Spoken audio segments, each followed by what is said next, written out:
They'll be ready to go in 45 seconds. Ladies and gentlemen, it's a best-of-5 sets match. Mr. Laver won the toss, is serving first. Linesman ready.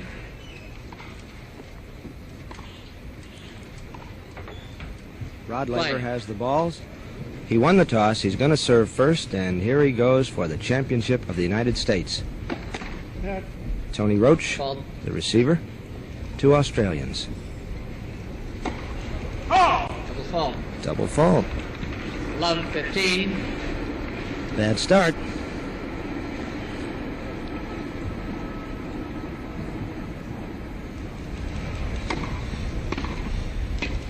And love 30 right away. Love 30.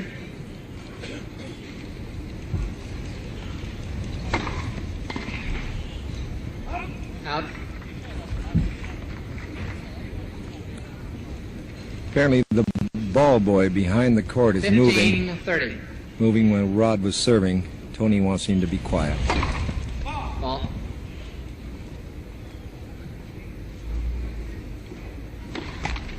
Double fault. 2 double faults. 15-40. For Rod Laver. Just remember, Bud, Laver's been used to serving into the backhand, his natural serve, and he can't do that with Roche because he hits the big forehand. 30-40. For the first time, the left-handers get to know how awful it is to play another left-hander. Haste him.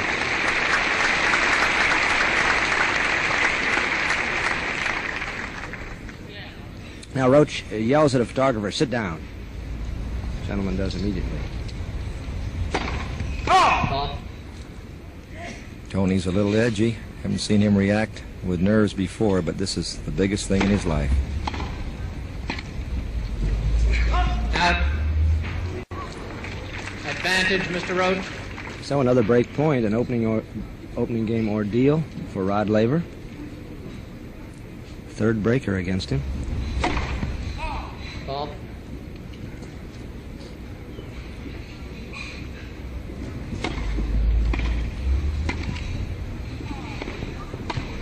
Court is open, and Laver finds it. Deuce.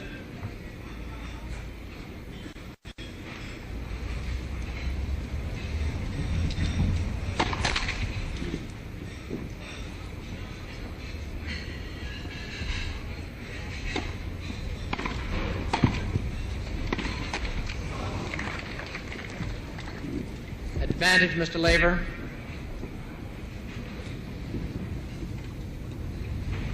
Tonny Roche.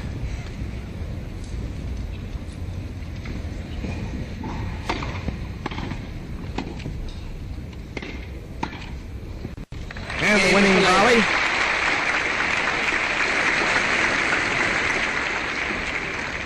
Laver wins the first game. 15-40. Laver has won the first game.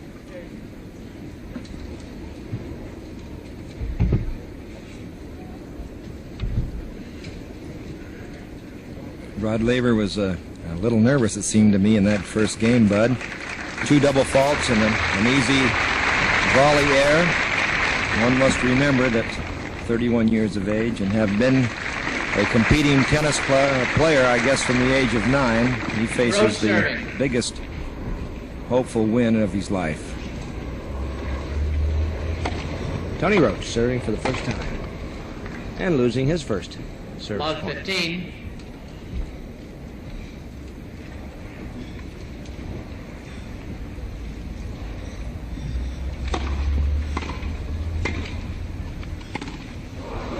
Tried a topspin lob, and it goes all the way to the stadium wall. Gus Land of the baselinesman dutifully calls out. 15. Easiest call he'll have all day. Let's remind everyone that there's been more rain here at Forest Hills, and the court's very choppy. Laver's got it. Net here. Touched the net. Touched the net with his before the racket. point was decided. Mr. Roche wins the point. 30-15. The ball was out as well, but that's the rules. You can't touch the net until the ball has bounced at least twice.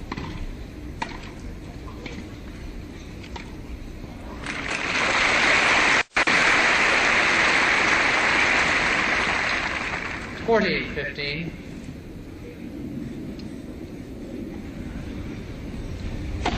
Ball.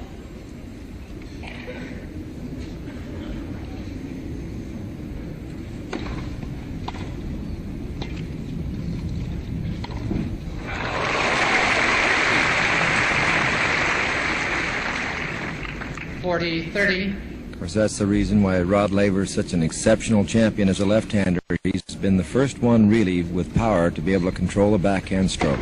Ball. Arthur Larson, awfully good backhand.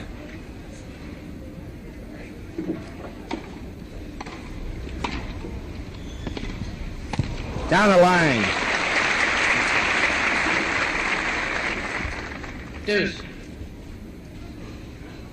The receiver, very stubborn in these first two games, both deuce games. Ball.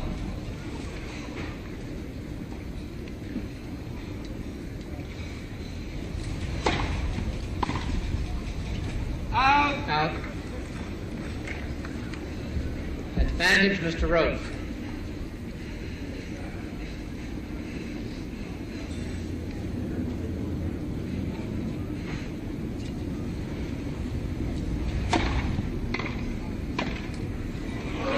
He got it. Game, Mr. Roche.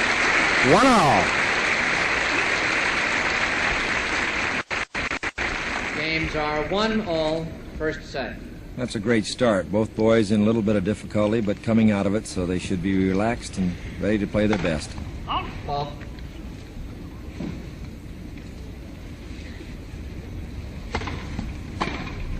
Passed. Love 15.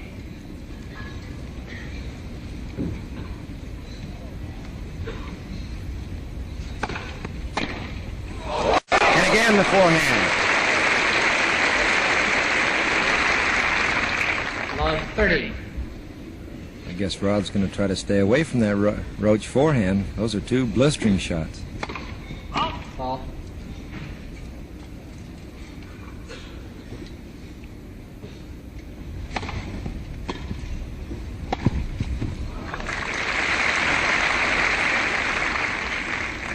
$15-30. These fellas have almost the same exact game, Bud. They're steady, a little more steady off the backhand, more dynamic off the forehand, equally good at the net. 30-all.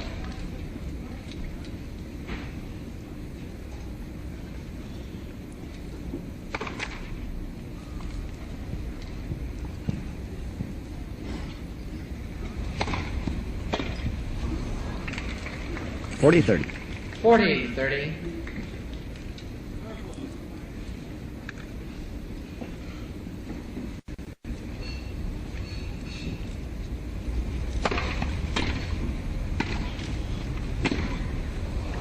Out. Game, Mr. Laver. 2-1 for Rod Laver. He comes out of another Love 30 game. All right.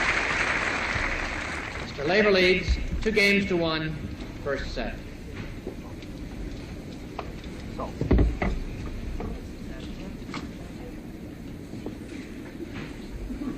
As you said, Rod Laver coming out of Love 30. His big problem so far seems to be that the fact that he likes to serve into both courts into the backhand area. And of course with that dangerous forehand of Tonny Roche's, he's going to have to give that up. He likes to also serve once in a while the kicking serve, the left-handed spin off to the forehand of a right-handed player. And he'll have to do that more often. Roche will face the same problem. Watching the boys get rid of all the perspiration out there makes us realize that although it's a very dark, dull day, it's not really too warm. I don't think that the sapping of the heat factor is going to influence this match.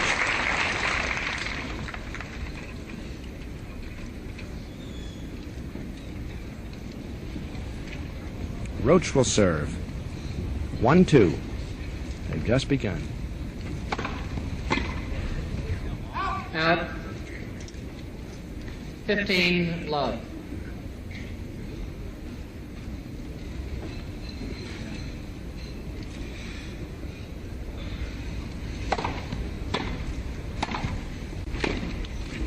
Forehand. 15 all.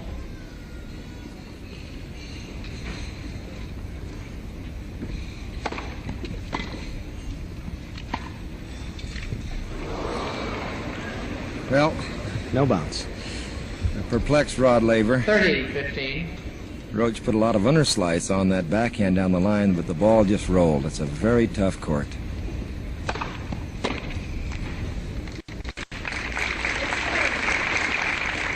$40-15.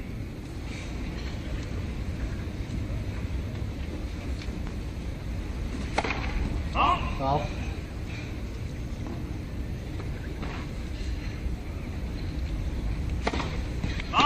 Double fault. First double fault for 40-15. Tony. Correction, 40-30.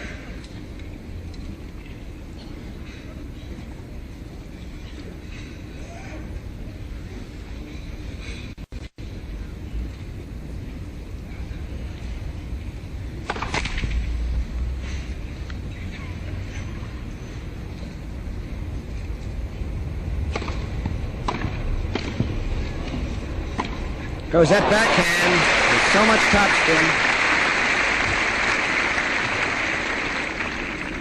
Deuce. Marvelous position Rod gets on that ball. He gets the weight in the right foot, steps through with it, and great follow through. Fault. If you give him time, he's going to make that 9 out of 10 times.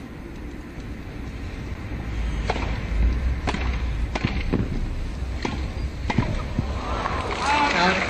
And here we have a big one for the first time for Roche. Advantage, Mr. Laver.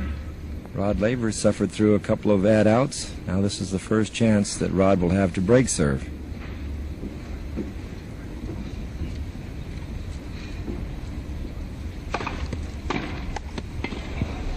Forehand down the line, and he got it. And as so often happens, Laver pulls himself together in the Laver crisis. leads 3 games. And given to 1. just one First set. opportunity by his foe, he takes it. So he's up a break now, 3-1.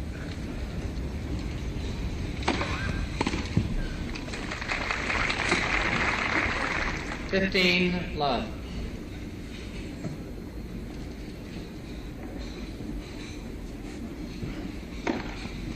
Fault.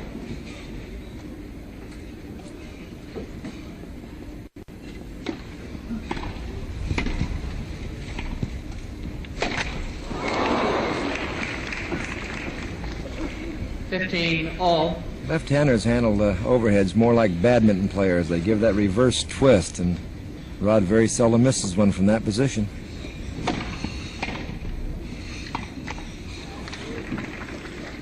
Two balls he doesn't like at all. 15-30. Should have had both of them. And he's down again on his serve, as he has been every time he's served.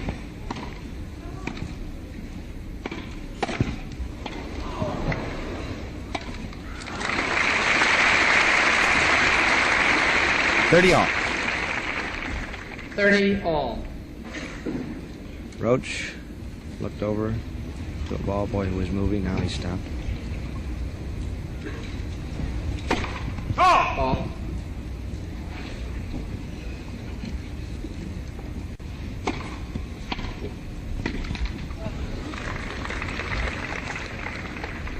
$30-40. You can see from that particular camera angle how good these boys are, even though it's a damp court. What sure-footed players they are. They're moving both great.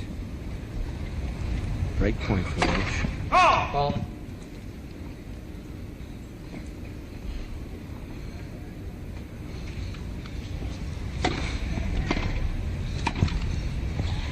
The backhand volley.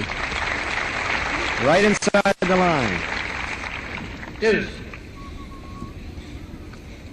Laver escapes from a break point for the 4th time.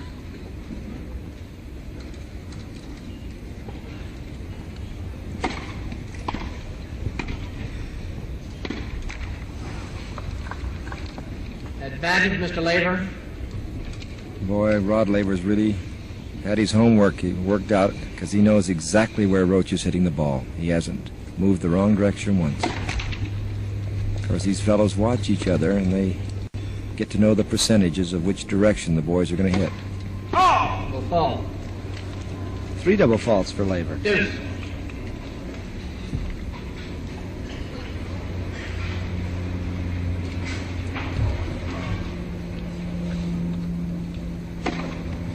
Fault.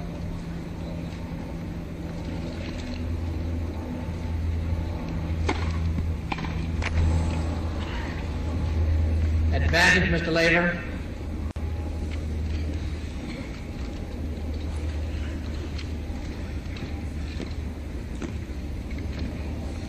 Knocking the mud off the bottom of his shoes. Very mucky around the baseline. Out. Game, Mr. Laver. 4-1 for Laver. New balls, please.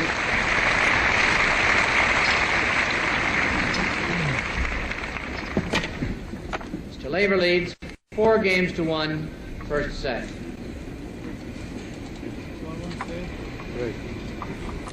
But although it's 1-4, Tonny Roche has lost 1 serve. He should have perhaps broken 1, at least 2, maybe all 3 of Rod's serves. One thing is different in my opinion from the time that they played the Wimbledon final, which was last year.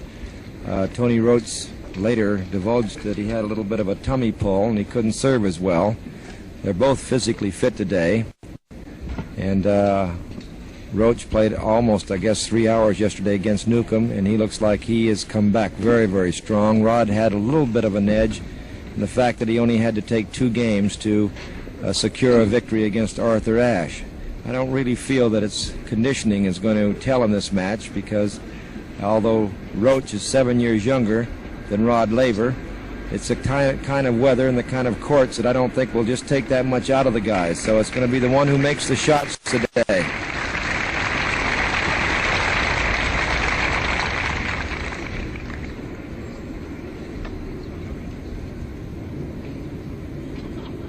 Tonny Roche looks up at someone in the gallery,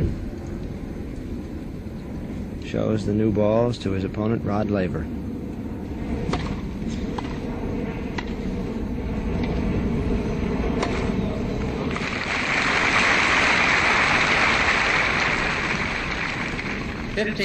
Love.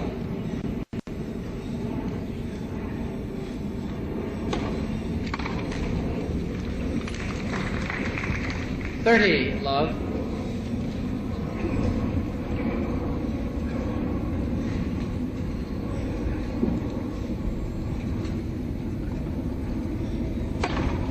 Fault. And you'll see Tonny digging the court with his trailing foot.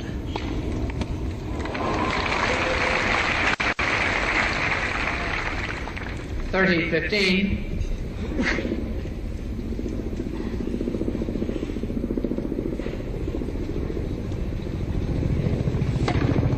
Fault.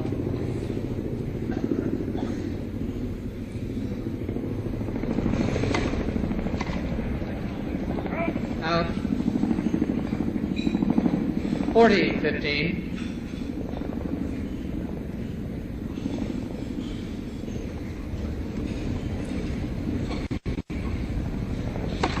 Net. Fault.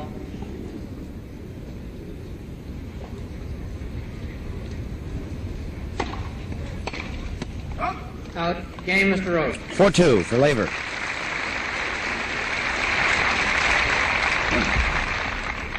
Mr. Laver leads 4 games to 2, first set.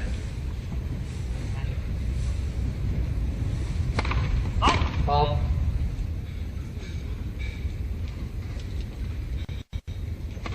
Net. Let. First serve. Second service. That's the call from net court judge John Coleman.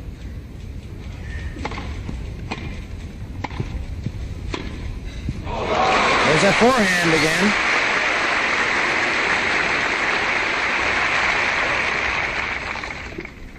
Love 15. Laver behind once again on serve.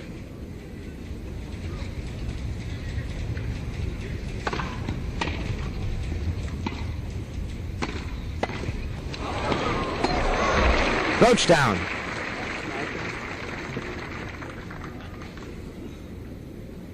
15 all.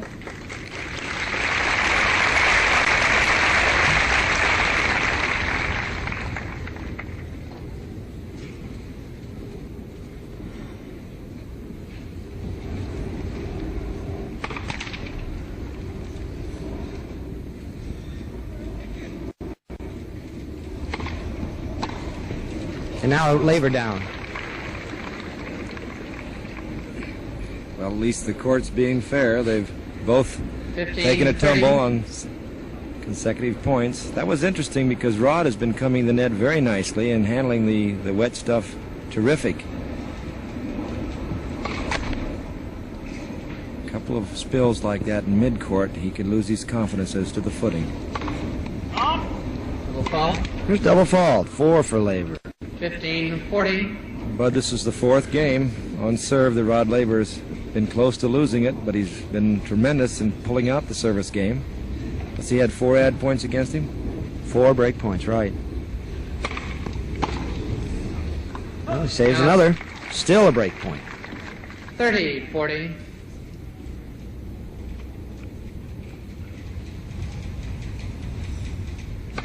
Net. Let first service.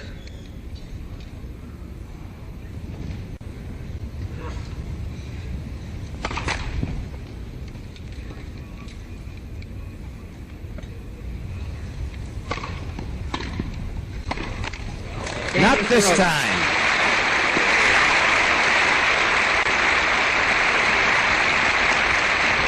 Four, 3. Laver. Laver leads 4-3, first set. Slow motion videotape, we're going to see how treacherous this court is as Tonny Roche takes a good forehand from Rod Laver, and Rod's in good position up at the net. Puts it into the backhand corner to move Tonny over to this side. There goes the cross court, and now as a good volley down the line, you can see Roche goes, and there is where the left foot out in front of him slid, and like an acrobat, he ended up on his tummy. The racket, fortunately, being tossed aside. No harm. As a fellow out in California says, no harm, no foul. So Tonny Roche gazing around. I don't know whether he's looking for seagulls or just some friends up in the stands. The main thing is Tonny Roche, through his wonderful play and fine sportsmanlike attitude throughout this tournament, has become really the favorite of the crowd today, Bud. Well, they like to see the short ender, too, trying to stop this grand slam. I think people would like to see a grand slam and also like to see it stop.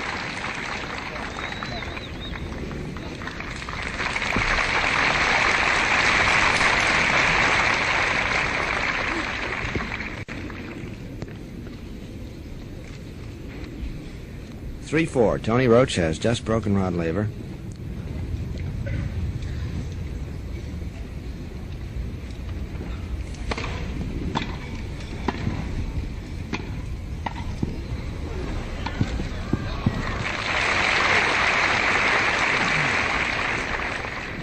Love 15.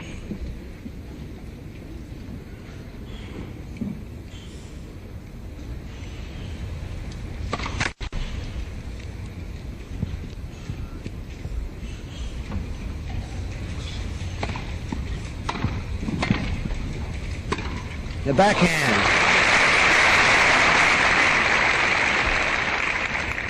Love 30.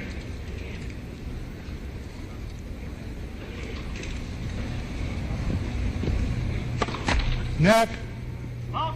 Fault.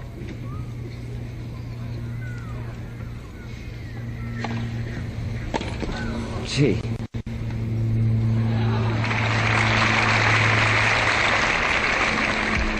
Laver got it back somehow, but 15-30. Good acknowledgement as to the court and the dampness and how low that ball will bounce. Roche, 99 times out of 100, would have taken and driven that ball to a corner, but he elected to play the soft one. Bad bounce. Very bad 30 bounce. all. And this is where attitude, a fellow who's not going to let conditions get him down, is going to count today. They're going to get a lot of spills and a lot of bad bounces. Not up. 30-40. I know Don Budge had a great backhand. Frank Kovacs, Parker, Rosewall, but if there's anything better than Laver's backhand, Bud, I don't know. There's an error on that one. Deuce. The great thing about it is its deception and fantastic speed, and he gets so much overspin he can produce the big angle.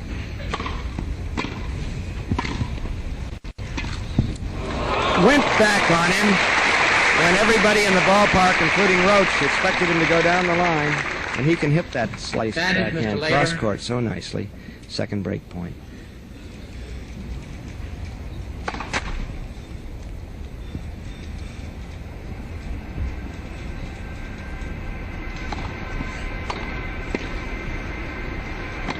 And another backhand. Game, Mr. Laver.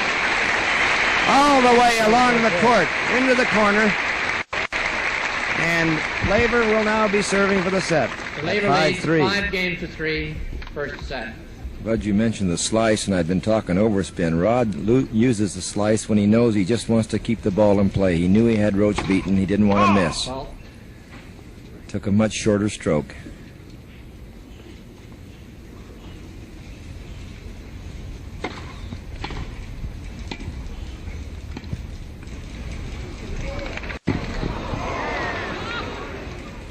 Wide.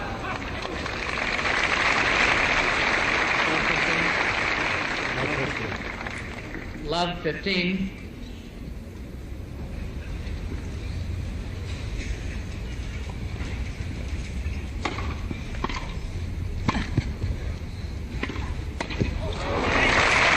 Now Roche shows Laver. Top spinning backhand. Love 30. Particularly that good fadeaway type slice return. That opened up the court, Bud. Beautiful shot by Roche.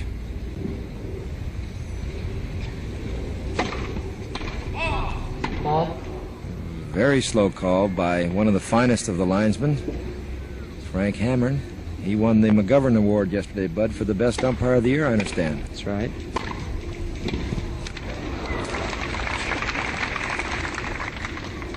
$15, 30.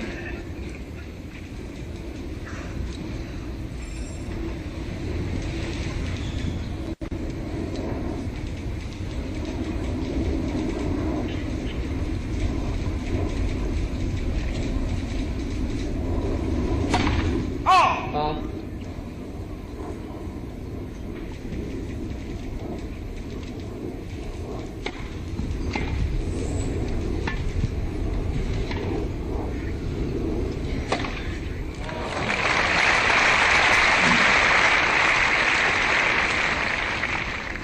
$30 all. Rather disheartening for Tonny Roche because that was truly a great lob. That would have bounced very close to both lines, and so a super smash by Laver gets him even. Fault.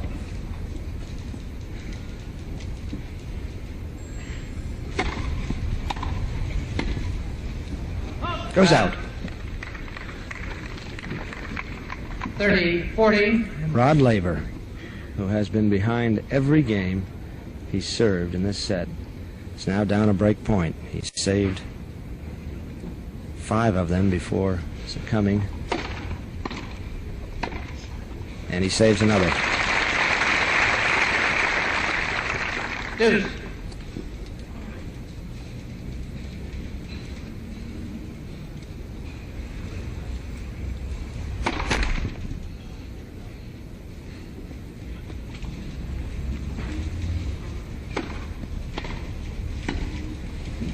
That's wide. Advantage, Mr. Roche. Rod's having trouble with that backhand volley only because he knows if he doesn't put a good deep one into the forehand of Roche, he might get past. So the pressure's making him make a few errors. Net. Left, first service.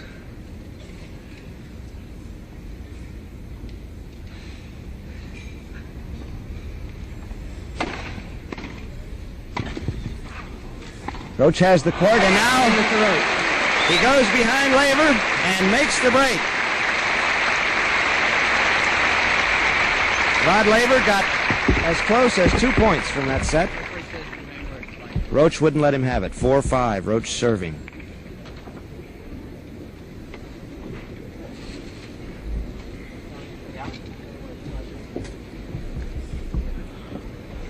Well, Bud, they've played 9 games, taken them approximately Laver 30 leads minutes. 5 games to 4. And I find that both players are about even in all the major respects. They're serving extremely well, but on the other hand, they're both returning well.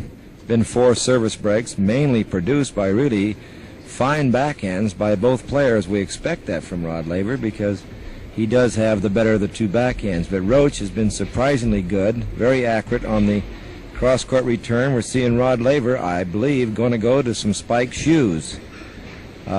He apparently had a deal with Mike Gibson. I don't mean to say that in a wrong way, but he had an arrangement whereby if the court was playing a little slippery, he asked for permission to use spiked shoes. And at the end of that game, as he moved sharply twice to the left and once to the right, losing his balance, he looked over to the marquee where Mike Gibson, who's been imported from Great Britain to be the official referee for the championships, Mike gave him the nod, and so we're going to see Rod Laver go in some white spiked shoes, very soft in leather, and they will give him a little better footing. They're made in Australia, and he's been saving them for just such an occasion. Tonny Roche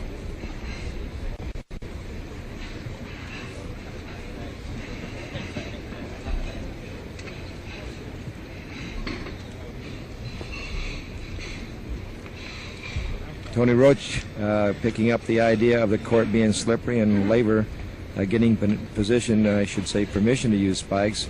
Roche apparently doesn't carry spike shoes with him, but the method in which he runs along the court indicates that he doesn't need them. On a far slipperier court the other day in a quarterfinal match against Butch Buchholz, he was just having the time of his life out there, sort of like a mutter when he gets the right kind of a track, and apparently he feels that he's going to be all right in the regular canvas tennis shoe.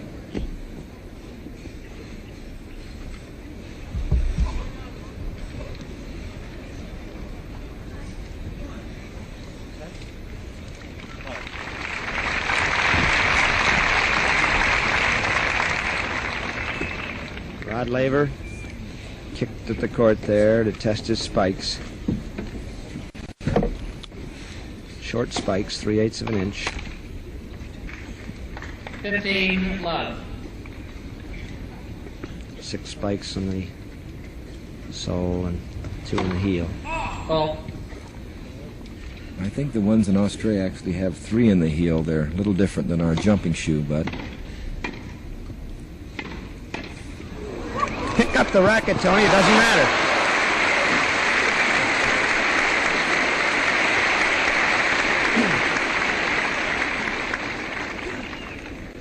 Love. Sure hands. That Roche had been a great receiver or maybe even a juggler. Imagine getting that racket back in action after dropping it.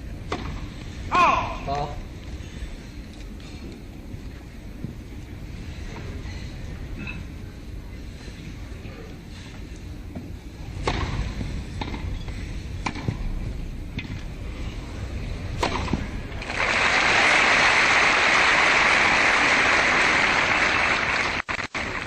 Love.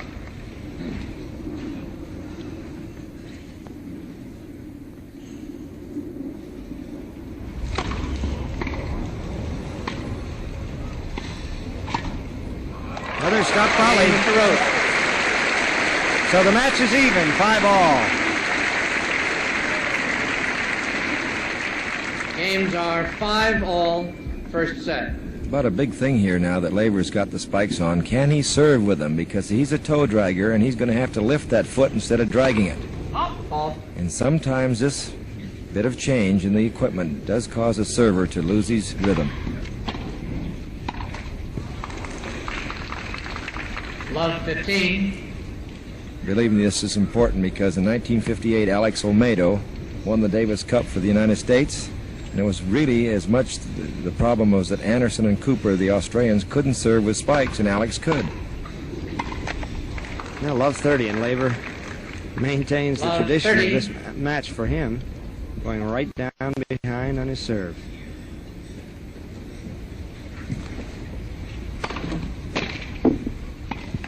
Love 40.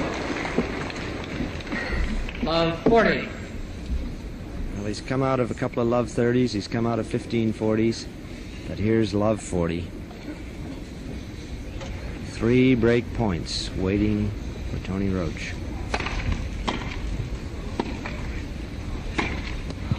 Out. Now 2. 15-40.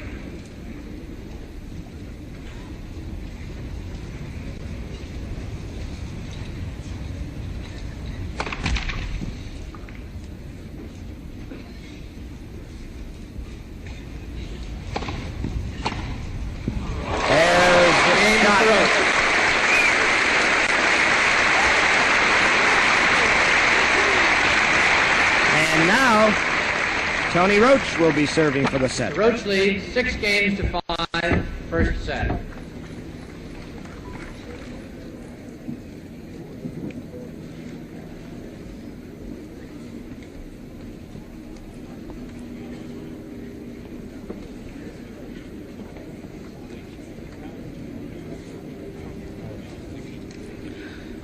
Well, what a wonderful game played by Tonny Roche. There was one error by Rod Laver, but in the main there were wonderful shots, and that's been the tempo of the match so far, Bud. The boys are not making errors. The fellows that are winning the points are really doing it by forcing a good weak shot where they can put away, but in the main their passing shots are outstanding for the difficulty involving the heavy ball and the slippery surface.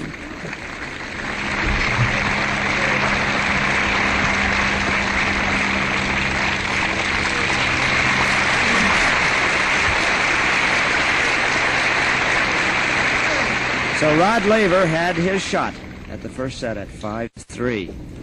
Roche wouldn't permit it. Now Tonny Roche has his at 6-5. Net. Fault.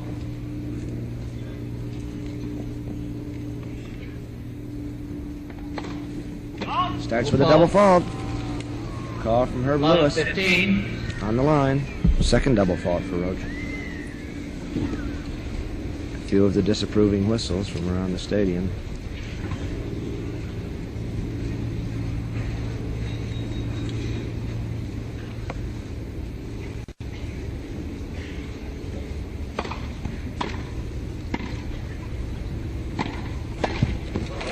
Roche was ready that time for the cross-court backhand. 15 all.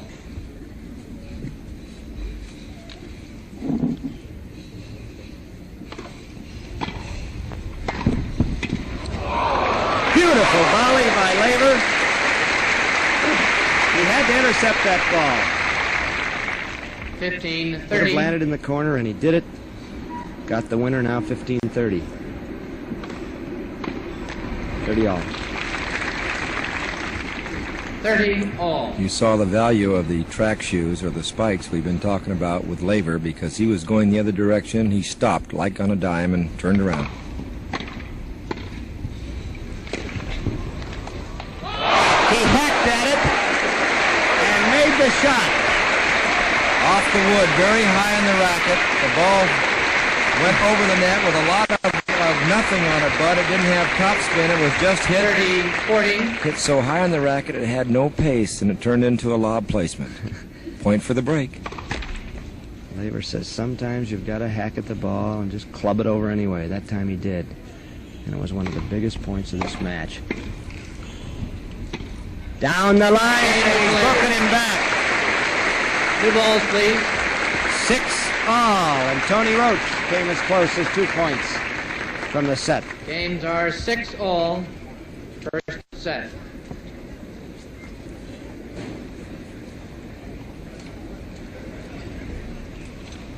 The trouble with breaking Laver is you arouse him.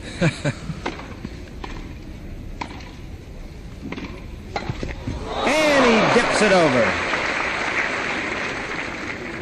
15 love.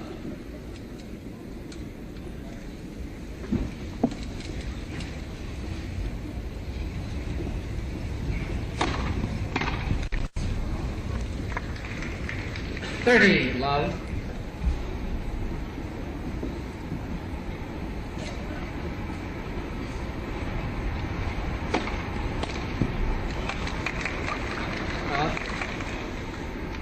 Call is what? They're looking at Frank Hammond. What 40 was the call? The call was, it was good. 40 love. A few more of the Forest Hills Sparrows chirping.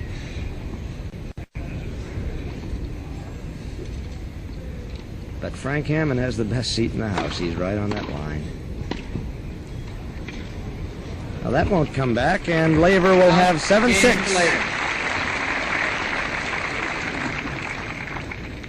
Mr. Laver leads 7-6, first set.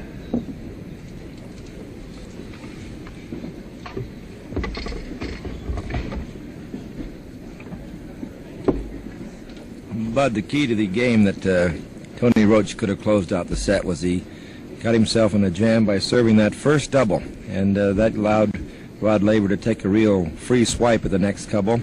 And of course he had a lot of luck on that ball down the line. I think that'll probably even up, but maybe not. Yeah, they'll both remember that for a while, because Laver, that was the 40-30 point. Said it was 30-40. Right. Laver came up with a good backhand passing shot for the game, and that's Laver. You do get him aroused. There's something within this guy that burns so fiercely. He's just so mild-mannered, and you wouldn't look at him and say, here is one of the world's great athletes, and then you see him performing as a virtuoso. But a lot of people have the strokes, as you pointed out, Jack, but there's something about this guy who just says, I want to win inside. I want to win, and he does.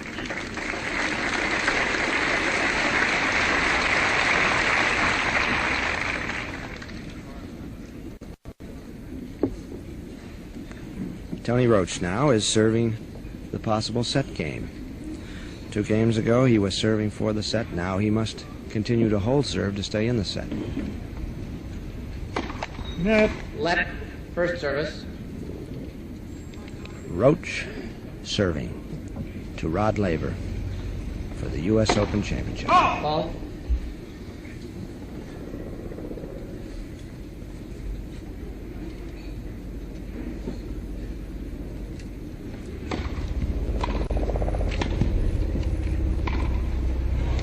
Down the line. Love 15.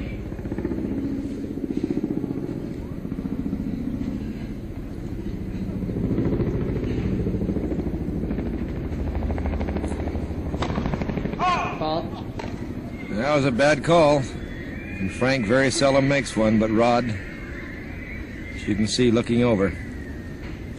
Frank like a ship's figurehead hanging out over the court. Well, Tony. Love 30. I don't know what you do about that shot. Well, Tony's upset now with Frank because he felt that a couple of games ago Frank didn't call one on Laver's serve, and now he called one against him. Ball. It's tough on a player if they feel a linesman is making a mistake. They lose confidence in that man.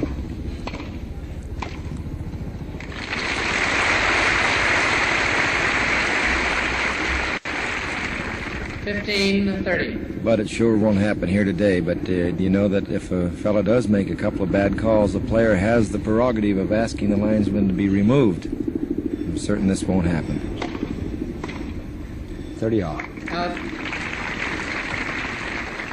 30 all.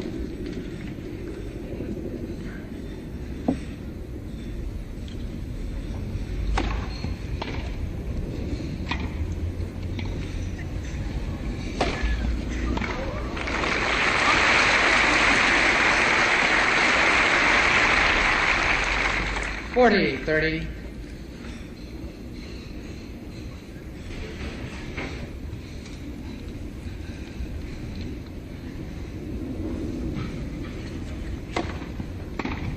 Game 7 all.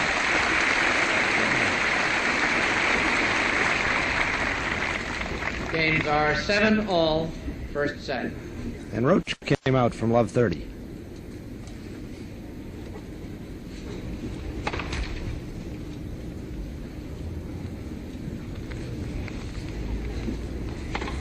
Net. Double fault. 5 double faults for Love Laver. 15. So he's behind on serve again. I knew that last game he served was atypical.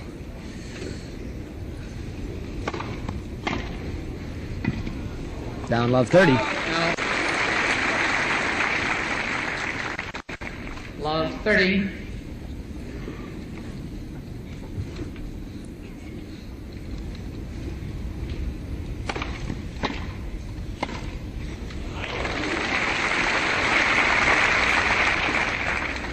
15-30. The philosophy on the volley of Laver is a little different than Roche's. He goes for a winner practically on any ball that's up anywheres. Oh, beauty.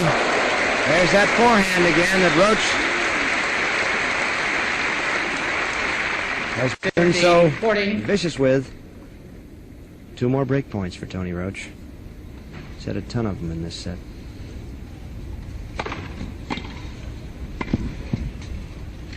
Top spin lob. Gonna be good. Right on. Great get by Rod. Game of Roche.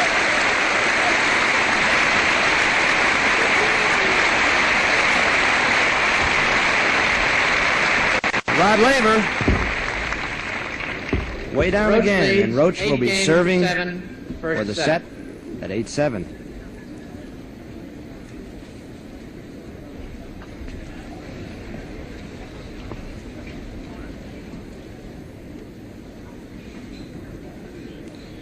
Well, Bud, these two fellows are known to be the experts of the offensive game, and yet so far this afternoon in the first 15 games we've had 7 service breaks, and it's not because the serve and volley game is not working. These fellows are serving great, and they're volleying terrific, and they're smashing well. But the return of serve, surprisingly, is the one that one department that both boys are hitting extra well, and that's why we're having these breaks. Tremendous tennis, and it looks as though Tonny Roche, who really raised his game to the great heights to beat Newcomb, 8-6 in the 5th yesterday, is carrying on so far today. Tremendous performance, and just as a precaution, we saw John Coleman, who's acting as the net court judge. One of his duties is to see the net is 3 feet exactly at the center, and he just did that.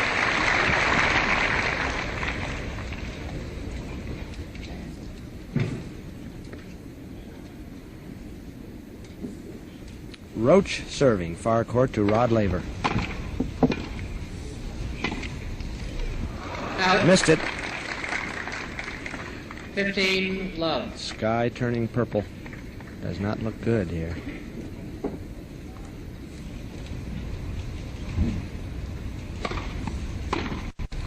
That's out. 30 love.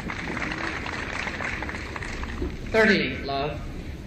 Tonny Roche now closing in on this first set.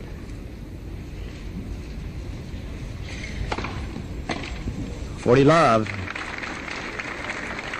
40 love. Both men have had their chances, but this is the biggest for Roche. Well, Laver saves one. A set point. 40-15. Rod Laver made it evaporate with a forehand. Still set point. Net. Fault.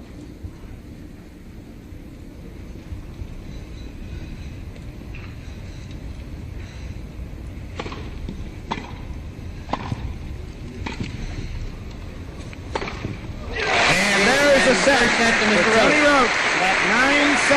He leads.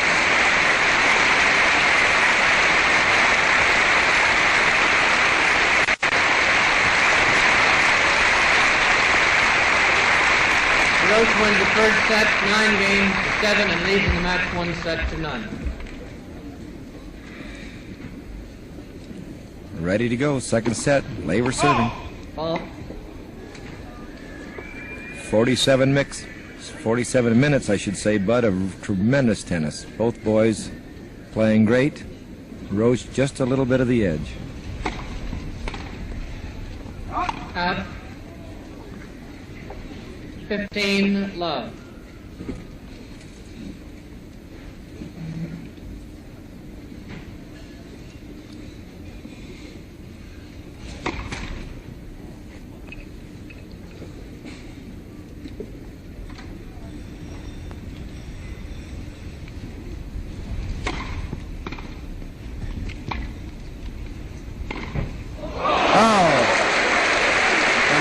Court. Roche hit that beautiful backhand. 15 all.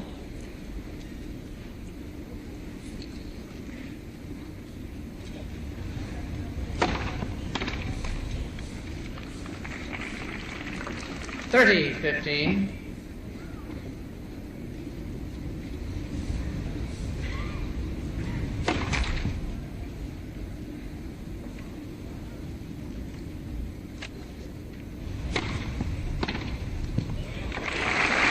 forehand time and time again, Jack.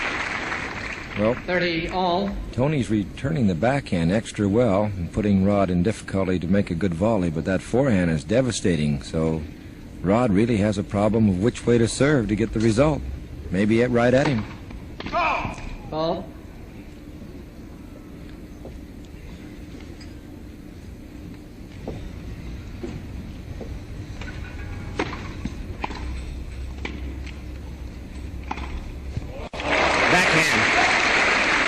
Roche has hit 3 winners in this game.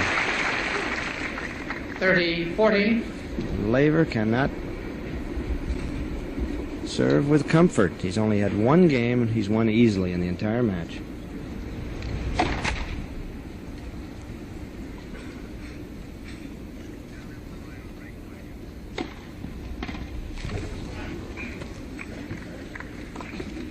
Deuce. We're so used to Roche returning and returning well that when you see him make an error, you're sort of stunned. He really has his game at high level. Advantage, Mr. Laver.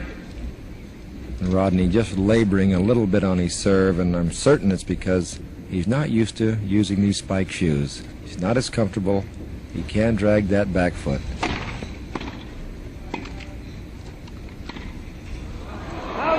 Missed it. There's the first game of the second set to Laver. Laver wins the first game of the second set.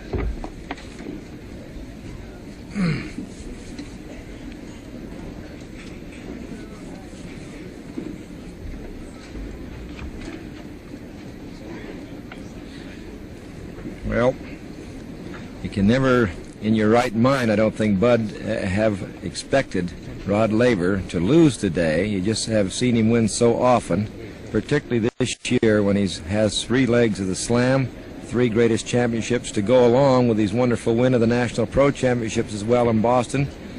And he's playing as good as I think that he played in winning those championships. But today, we're seeing a Tonny Roche of really a different caliber. He's always been a wonderful player. He's got all the ingredients to be a super player himself, maybe even surpassing Rod Laver. He's 7 years younger, but the big thing is that the backhand, which has always been his weakness, has been his strength. He's made a lot of good forehands, it's true, 4 or 5 blazing forehands, but the real strength has been the steadiness on the return of serve of the backhand.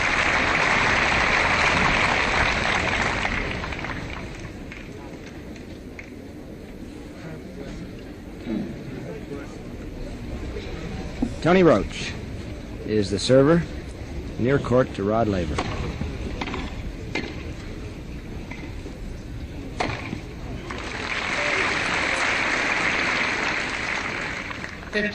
Love.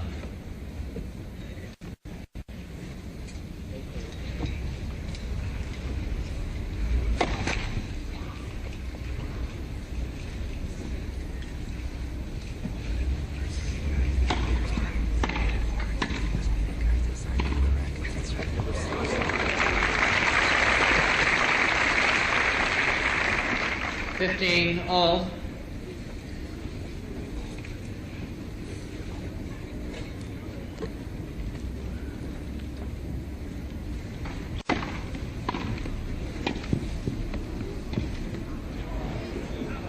Wide. 30-15.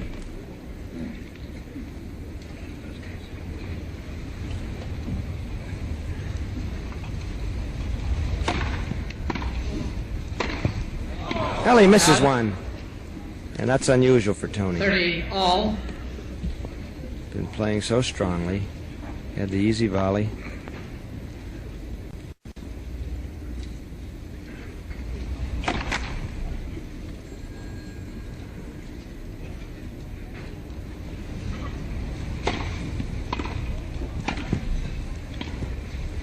It's going to be a beauty.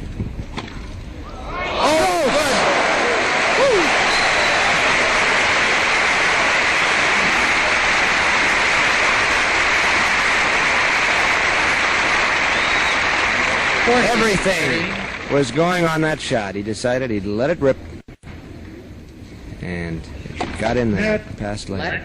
First service.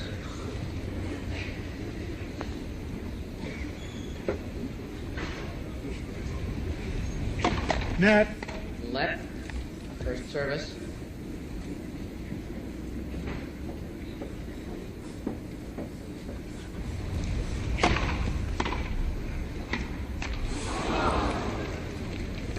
Deuce.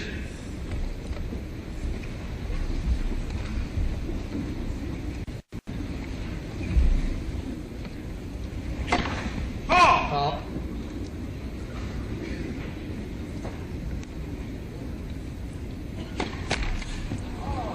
Double fault. Double fault.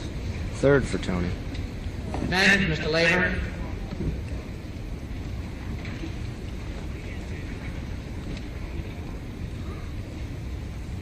Break point.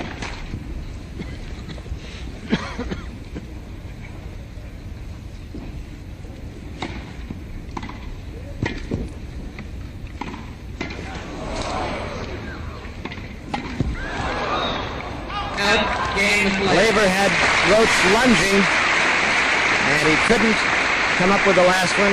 2-0 for Laver. Mr. Laver leads 2-0. Second set.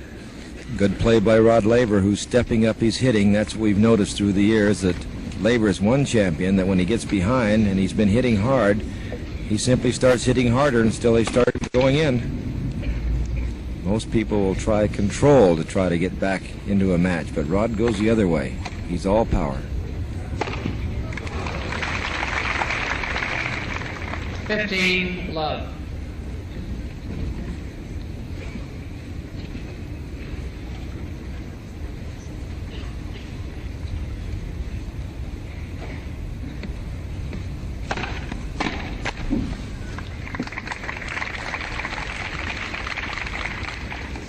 Love.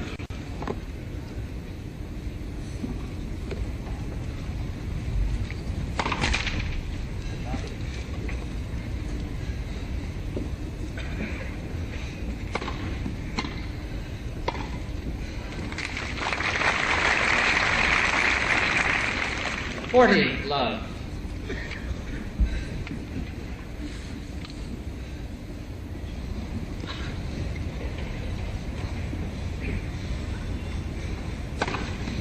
Pop.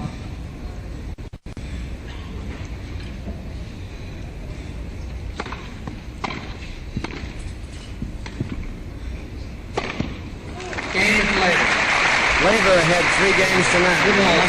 I thought that sort of game had disappeared from his system. Laver Easy one, but he wins it to love. at love. Second set.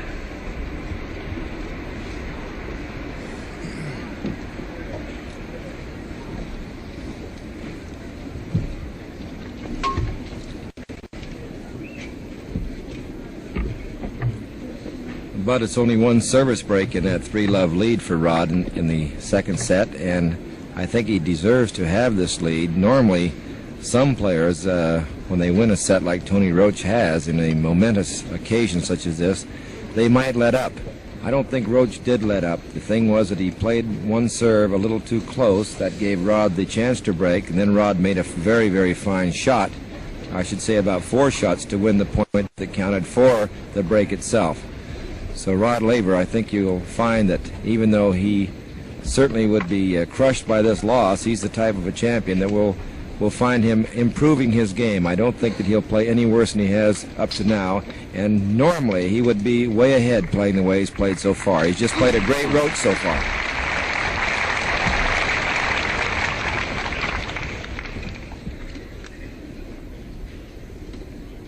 Tonny Roche, the far court.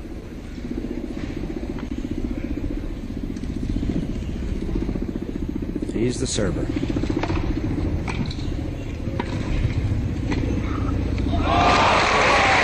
That's sliced. Finally, Love 15. hit backhand.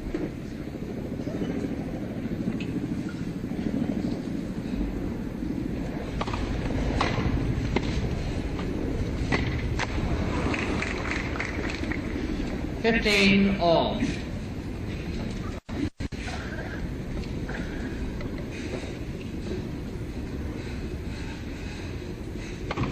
Net. Fault.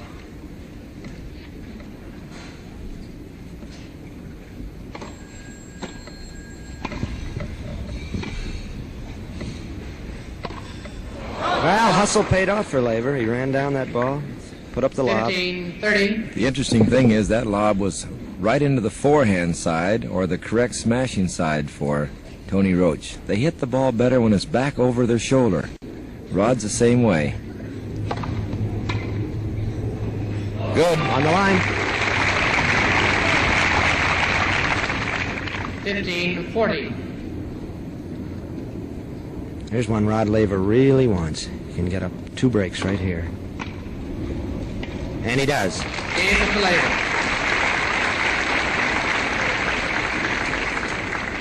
Mr. Laver leads 4 games to love, second set.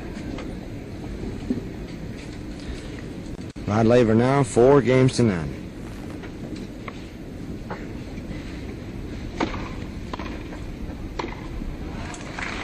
It's the longest streak for anyone in this match. 15 love.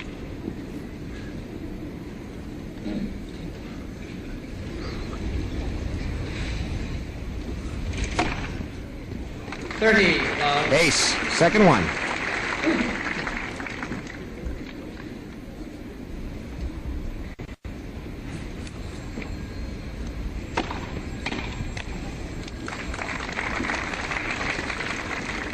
$40 love.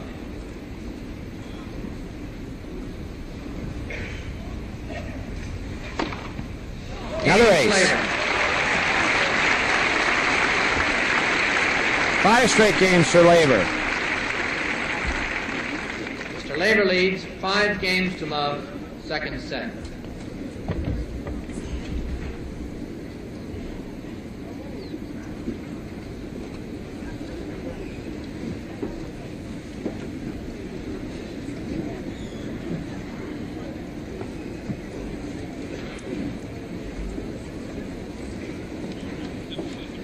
You know something, Bud? It's an interesting thing about tennis. It took 47 minutes for Rod Laver to lose a set, and it might only take him about 17 minutes, I should say, to win a set. There's a lot of people feel we should change the scoring system. Matter of fact, they've had a very interesting experiment here during the National Open with the vast scoring system. A very interesting way of keeping score on a tennis court developed by Jimmy Van Allen of Newport. And he feels that the 10-8, 9-7 type sets are unnecessary, that we should settle them very quickly after you get to 5 games apiece at least. And he's got a lot of merit in his plan.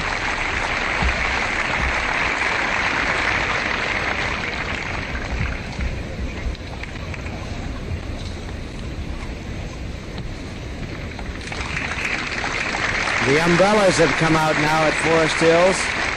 A light rain has begun. It rained a good part of the morning today. Very important for Tonny Roche because he's using rubber tennis sneakers. His opponent, Laver, who's waiting return serve using spikes. A wet court will really hurt Tonny Roche. 15 love.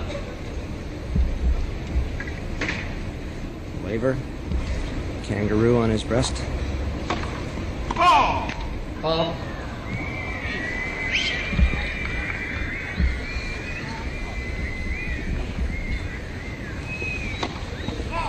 Double fault. Double fault. Tonny Roche really protesting against the decisions here, and he's approaching Mike Dunn with the idea of perhaps,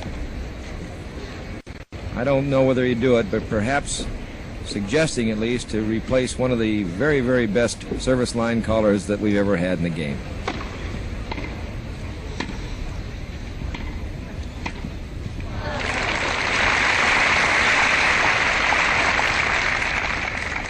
$30-15. A thing like this is all mental, but Tony's convinced that this particular linesman can't see, so it's going to bother him. Out. 40-15.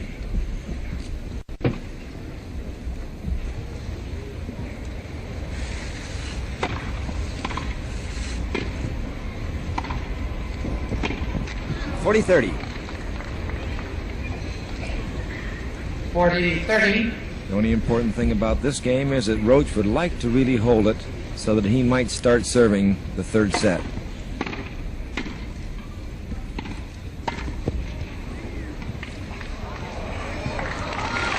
Laver has the same idea. Right, he'd love to win it.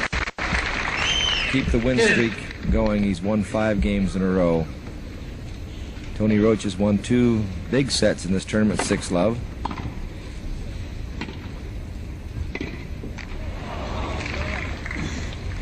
Advantage, Mr. Roche. Matter of fact, Roche is an outstanding 4th set player. He proved that yesterday against John Newcomb when he's down 2 sets to 1.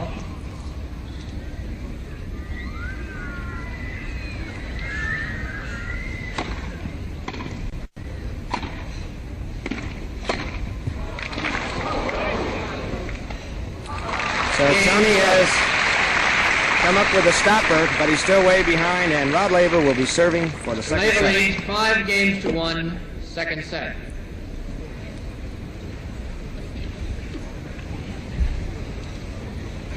Rod Laver.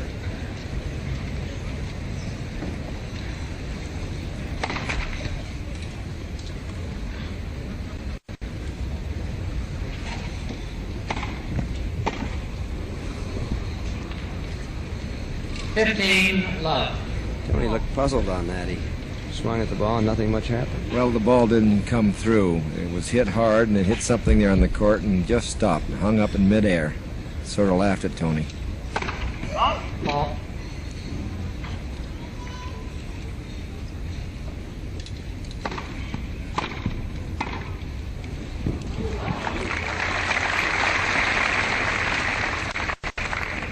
Love.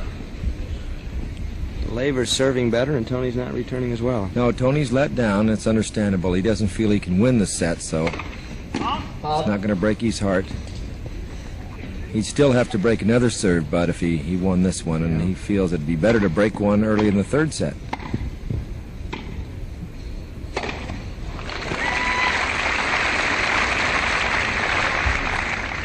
Love. Well, here's the point to get even. Laver has won 13 straight points on serve.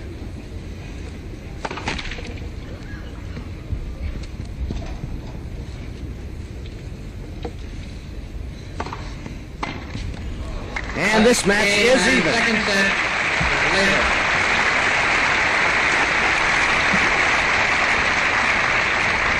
That's Rod Laver Laver wins 6 games to 1. going for the Grand Slam. Sets are 1 Feels a all. lot better now. Having lost the first set, he's even.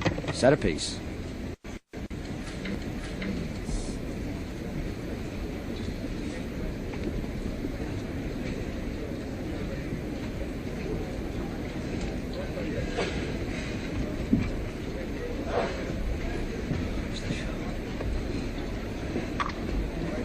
Rod Laver with a towel. Dries the handle of his racket. Slight rain here, a drizzle. The tournament has been plagued by rain since last Tuesday.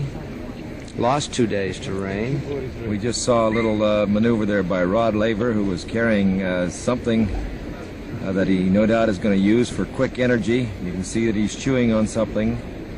He carries a packet of something I believe has a lot of dextrose in it. Into the sawdust.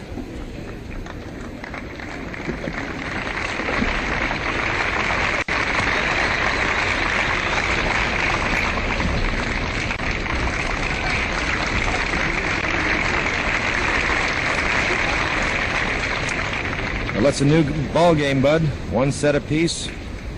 Tonny Roche returns to the north side of the court, far side of our screen, to serve to Rod Laver.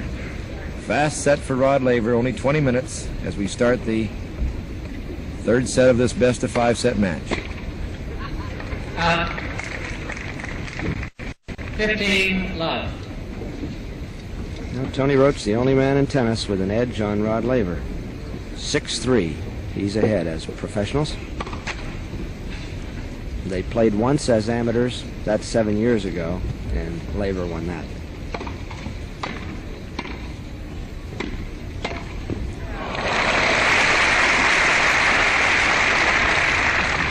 As you can see from the umbrellas, also Mike Gibson, the official referee, is coming fairly close to the playing surface.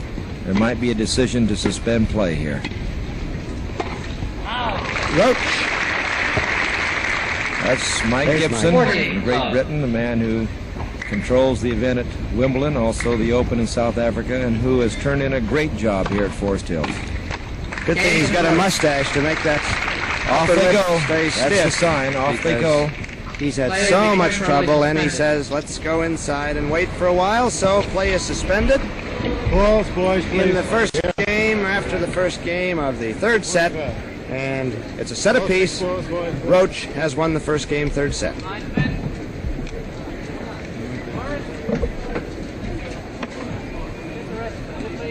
Our end of the court, Rod Laver, serving to Tonny Roche now. They've been off for 30 minutes with that rain delay.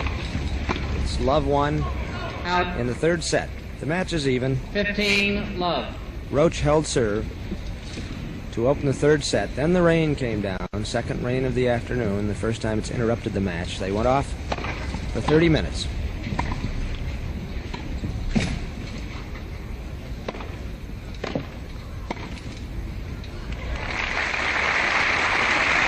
Laver. Good volley. 30, love.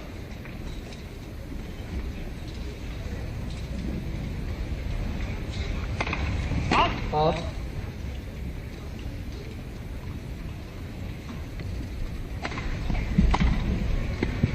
Well, Laver had won 16 30, straight points on 15. his serve.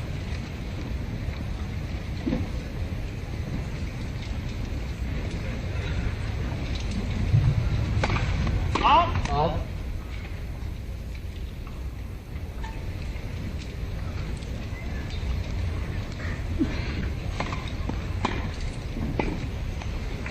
Thirty all. 30, all. The rain delay doesn't seem to have affected Roche's return. Still good, sharp, coming in very low. 2 half volleys that Rod Laver's had trouble with. Big game for both boys. 40, 30. Very close call. First game after delay is always a really difficult thing for both players. More for the server. Net. Fault.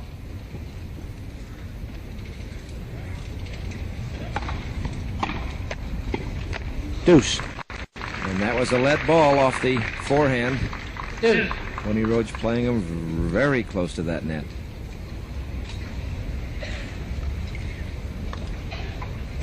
Net. Left. First service. That's the difference. On the serve, you play it over. On the return, it's good. Fault.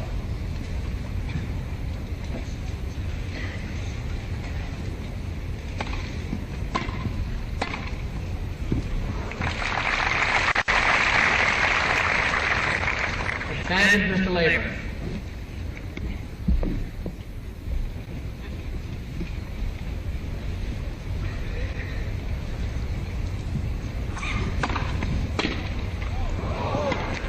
Deuce again. Deuce. Both boys have had their share of luck as Tonny Roche hits that one a little high in the racket, sharply angled, but the ball always falls dead. Laver repairing his side of the court.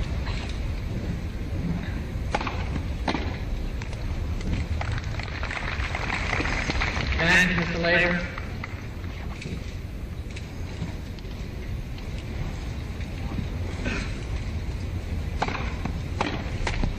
Game, Mr. Laver. 1-all. Second set. Third set. Excuse me. Games are 1-all, third set.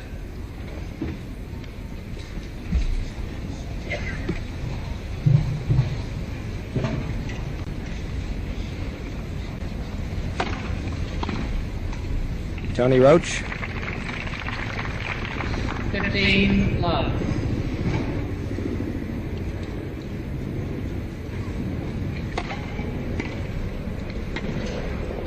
Missed. Just drifted out. 15, all.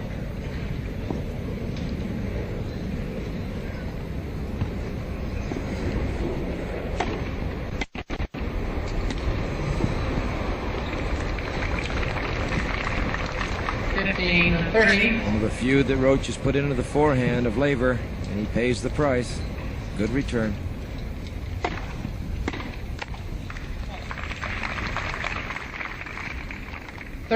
All.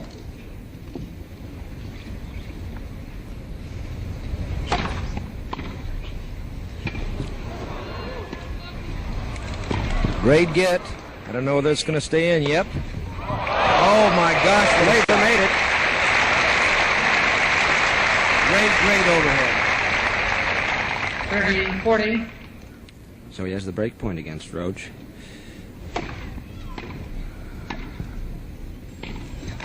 Deuce. Deuce.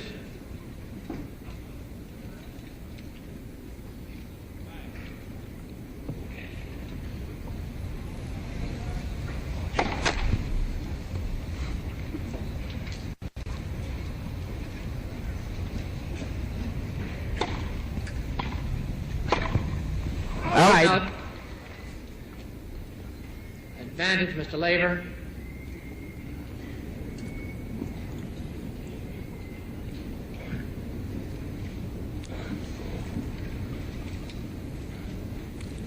Just waiting for the ball boy to be called over. There you see his feet.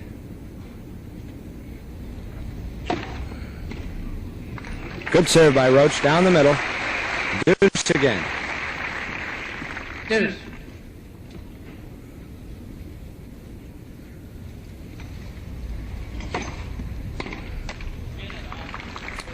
Get it up, says Laver Advantage, Mr. Roche. to himself.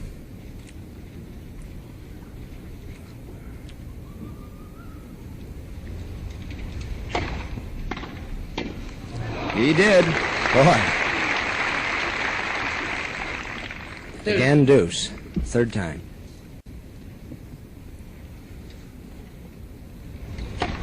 Off. It's deep. More whistles. Frank Hammond's catching a lot of them today. That was clearly long.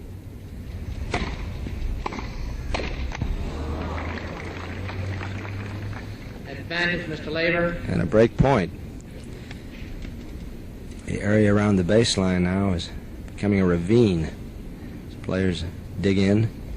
Actually, those are the spikes of Rod Laver as he's going back and forth. The court's a little more wet, and Rodney's asking for somebody to be a little quiet.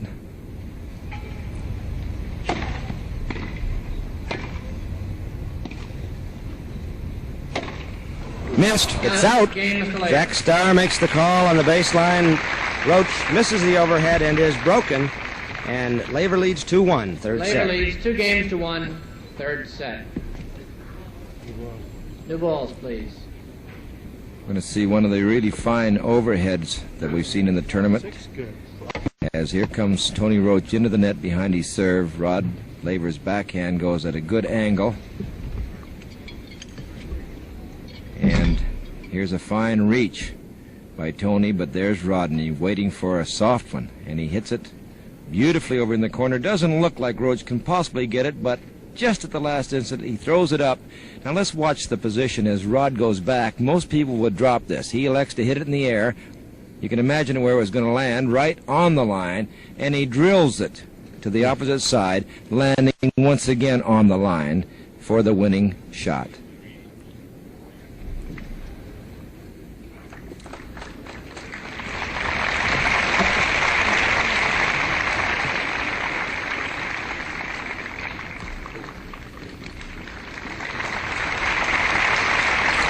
Rod Laver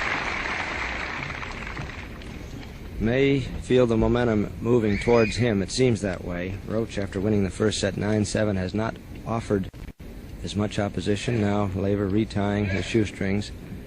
As they're asking for a little bit from the area where the umpires and linesmen handle all their various duties here at Forest Hills. There's Tonny Roche, one of the sweetest guys in the world, looking very irate over there. New balls. They're changing 5 and 7 today. Laver serving. Out. Should explain. 15 love. 5 and 7 means that the first 5 games of play, they change once, and from there on, every 7 games.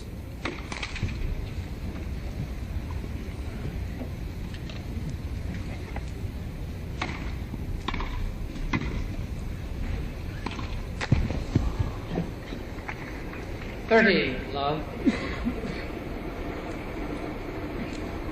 The only difference in equipment between these two fine lefties is the fact that Tony's wearing traditional tennis shoes. Rod Laver, in case you joined us late, has donned some spike shoes. There you see him. Great shot.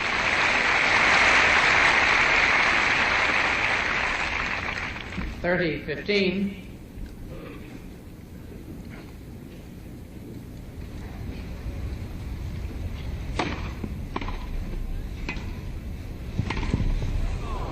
Out. Couldn't do it that time. 40-15. 40-15. There's no doubt about it, Bud. Laver in his spikes has greater mobility than Tonny Roche. Ball.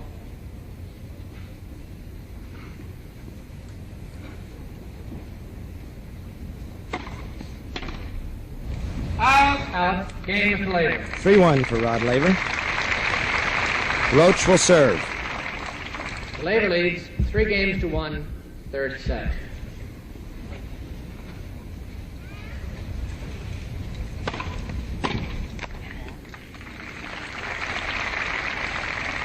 (15) love. Net. Fault.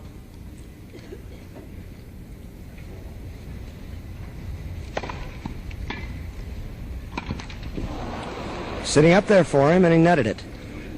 15 all. A lot of underspin on it. Funny thing, Roche has missed more easy balls than he has the difficult ones. The low, fast ones, he plays them off the shoe tops very nicely, and he's missed about 6 of the supposedly floaters. Must just take his eye off them.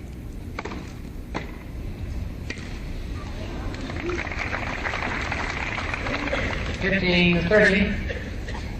Of course, this is very dangerous. He's already behind a service break. He can't lose another one. This set perhaps would be gone. Laver, with his great speed, came up to take position away from Roche. Tried to volley it on the run, but couldn't make it. That's an Aussie trademark. The Australians like to hit a good return. If they sense it's going to be low, they follow it in and try to intercept.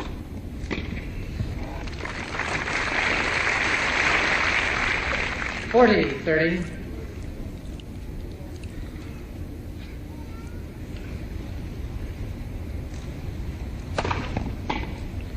There's the game for Tonny Roche. So Laver still has his edge with a service break. 3-2 in the fourth. Third, excuse me.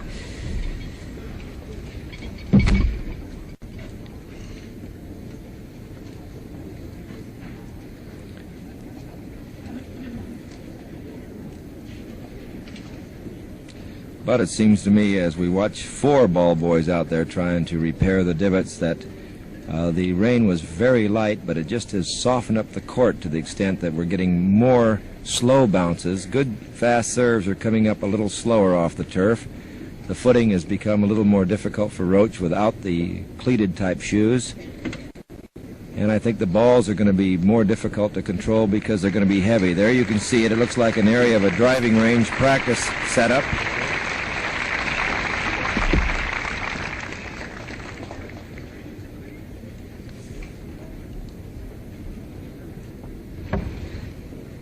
Rod Laver, far court, serving to Roche.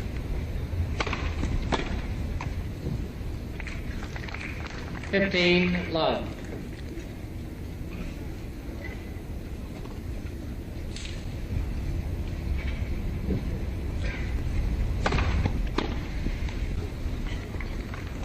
(30) love.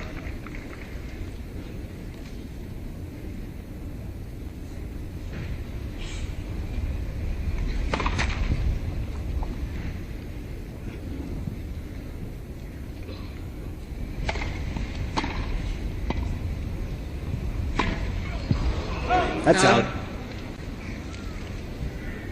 40 love.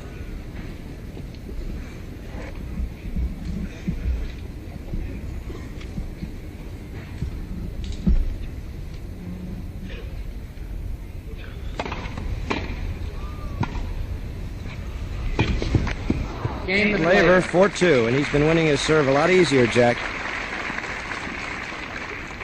Jack, Laver leads 4 games to 2, third set. except for a couple of good returns there early in the second service game of Rod Laver. Actually, the return of serve from Roche has gone well down before par, I should say. He was returning much better before this break for rain.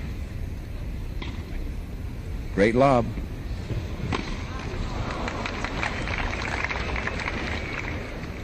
Love 15. A lot of people feel that was out, but you could tell the minute Rod hit it, it was going to have the right direction and length.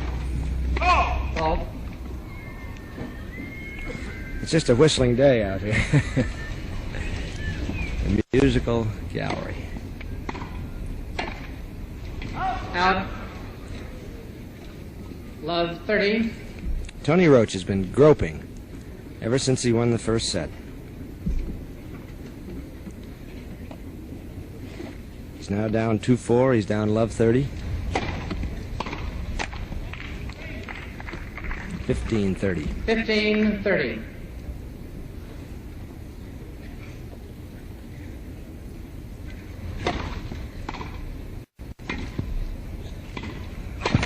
$15.40. 15-40. A little of the edge has come off of Roche's game. He had it so high, winning that first one 9-7. He might have let up just a little bit for a 6-1 loss, but now he's just definitely missing.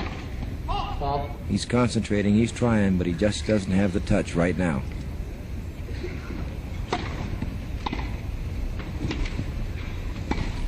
Laver flies in for the volley. He makes the break, and he'll be serving for the third set. Laver leads 5 games to 2, third set. I'm going to watch a little videotape slow motion of Roche's serve, and the reason he gets such great power is you watch the great movement of the body. All the weight goes to the back foot. As the racket starts down, his body starts forward. It's a long backswing. He bends his back. He really arches it, and you can see the snap of that wrist, just like Drysdale throwing a baseball. Long follow-through down the left side of his body, and he's off and running.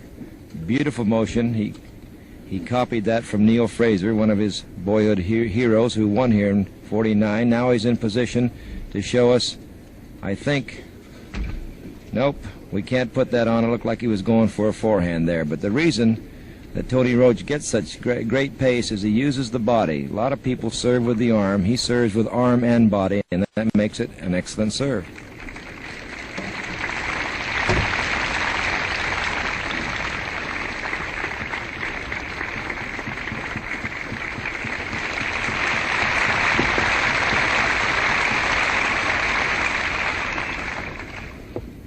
Laver serving now for the third set to give himself 2-1 lead. Starts with the ace. His fourth.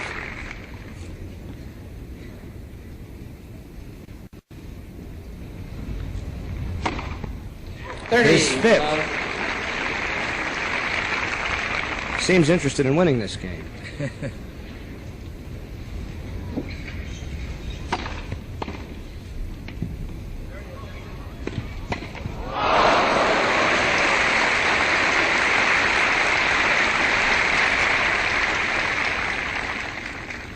$30-15. I didn't know where Tonny Roche was going to hit that ball, but Rod Laver sure did. He did indeed. But it came so quick, so much spin, he volleyed it into the net.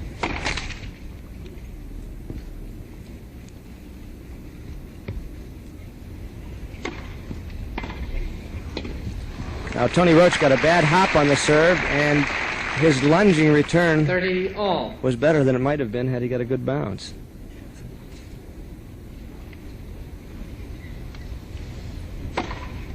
Fault.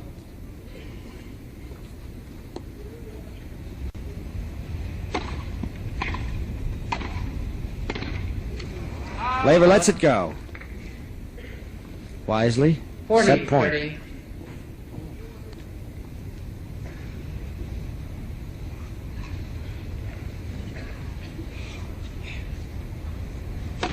Fault.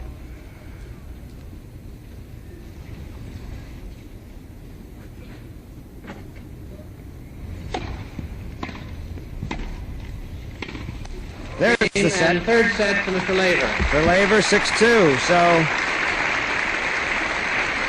after losing the first set, he's won 12 out of 15 games. Mr. Laver wins the third set 6 games to 2 and leads in the match 2 sets to 1. And for the first time in the many good 5-setters at the U.S. Open 1969, we're not going to have the traditional 10-minute rest. Here they go, Roche serving. And Laver returning, and it's a beauty. Love 15.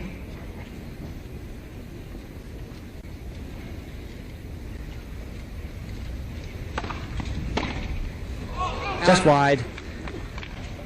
And this is the danger 15 all. period for Roche, as Laver, when he gets on top of a fella, he's won 2 easy sets. He's in full stride now.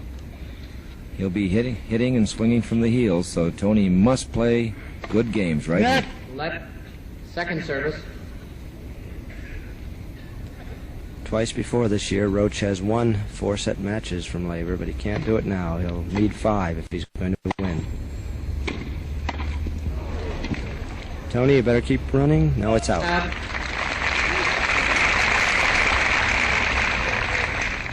30-15.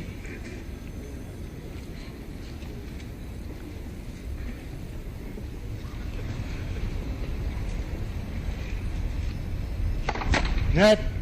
Fault.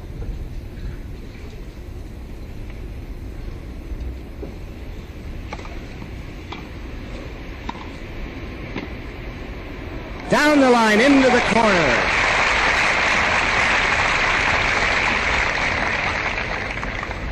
$30 all. And this is the real danger spot for Roche, because Laver becomes very vicious right now.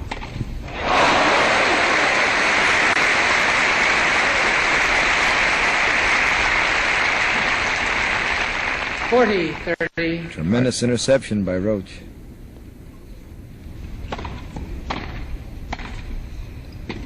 Underspin.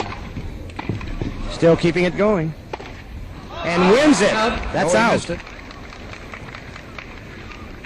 That could be a bad one. Roche had an easy forehand volley, played it to Rod, and then missed a fairly easy overhead.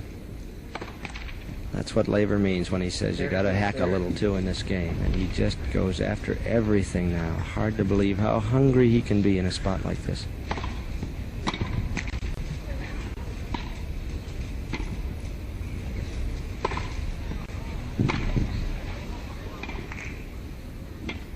All over the court. And Laver gets what he's looking for, that break point. Believe me, Bud Collins, Advantage, Mr. Laver. give those spike shoes the credit for that point, because Rod Laver covered a lot of shots that he had tennis shoes on he would not have gotten to. Good serve.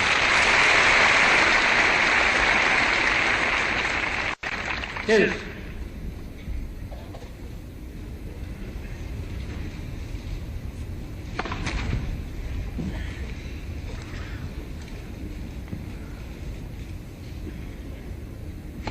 Net. Let second service.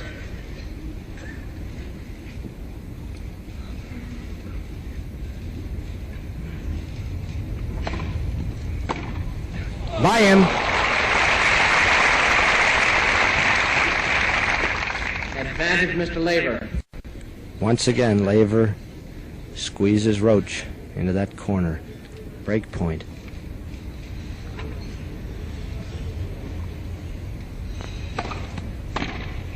The forehand, and he's broken. Laver.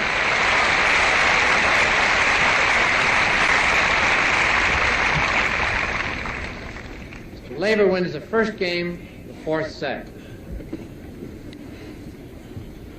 We have some videotape coming of an excellent rally here as the first serve into the backhand of Laver, a let ball, which Tony plays off the backhand back into the backhand of Laver. And on the preceding point, we saw Roche had missed an overhead, so smart Laver decided to lob again. A good smash this time, but those spike shoes help Rod get over to it. And here's a good shot down the line of the backhand, which Rod can now come to the net off of a deep approach and produce an error from Tonny Roche. One of the big points that helped Rod Laver break that game.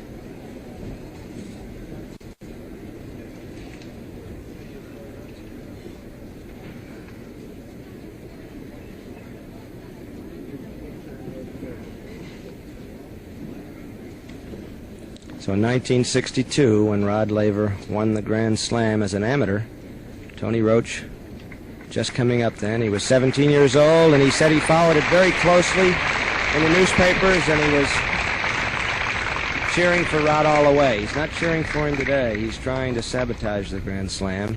But Laver now ahead 2-1. Roche has had one shot at him along the way before in the semifinals of the Australian Championship, in which Laver won 6-3 in the fifth.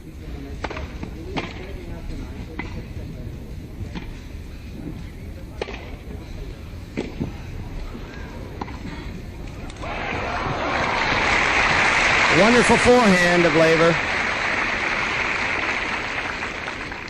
15 love. Well, the champ's in full cry now. Everything's going his way, and normally when he gets a fella in this position, it's all over. It might take a little time, but it sure looks like Rod from here.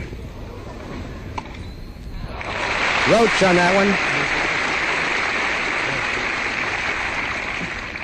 15 all.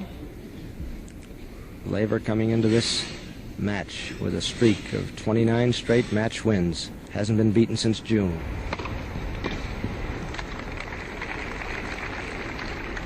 $30-15. It's won 4 straight games in this streak.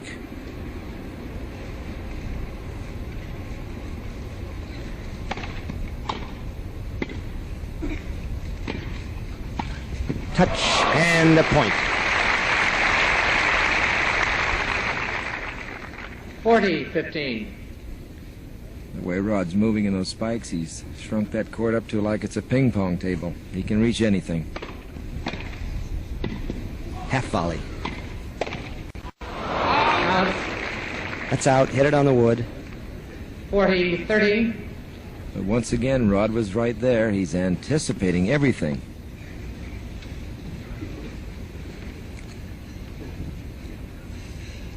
Net. Let first service.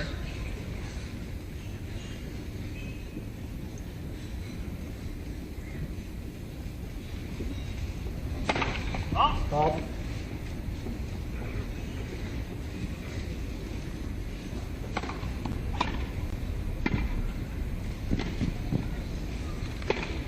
That overhead again from a very awkward angle. New balls, please. The Laver leads 2-0. 5 straight games for Rod Laver. He's playing extremely well.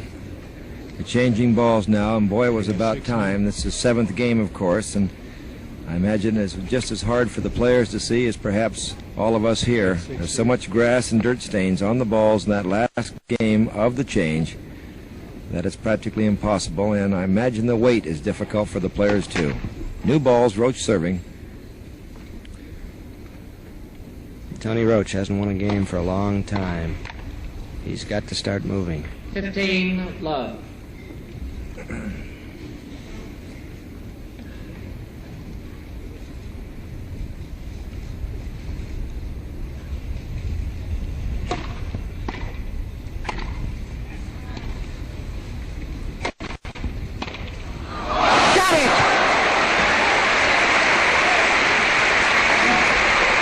Roche's shot rocketed at Laver, but Laver is the rocket. And he smashed it back.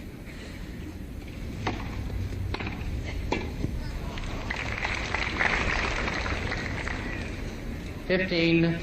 It's really amazing. We've seen this many times, Bud. When the rocket gets on top of you, boy, he just puts you away. He wants more. Out. 30 all.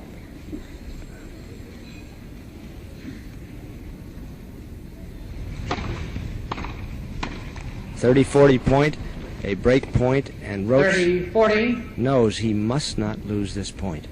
Well, the pressure's getting so difficult that Tony's starting to make errors that he hadn't made early in the match when he was holding Rod. In fact, leading him. Good serve.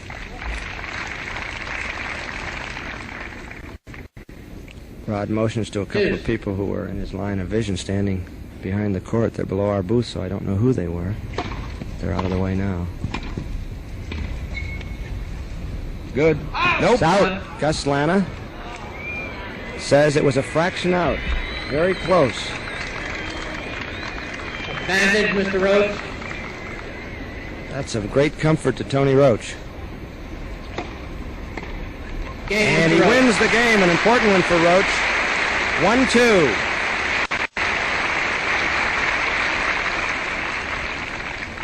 Mr. Laver leads 2-1, fourth set.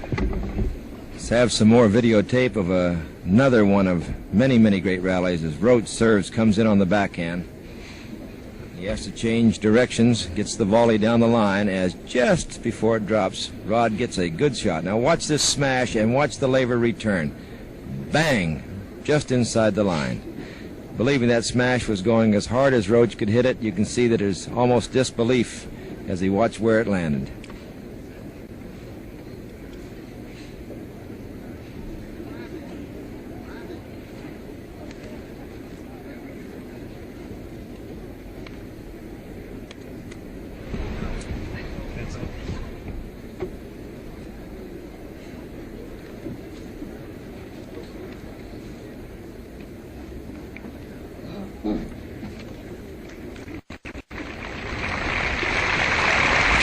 Beginning to drip again slightly at Forest Hills.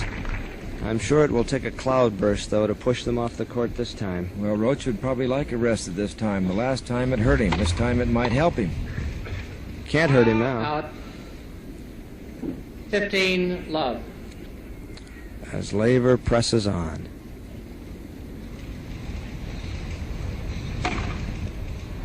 Fault. He missed it. Just wide. Says James Westfall on the line. Out. 30, love. But both these fellas really should be commended for the importance of what they're doing on that serve. They're hitting that second one so deep. It's impossible to get in too close on it.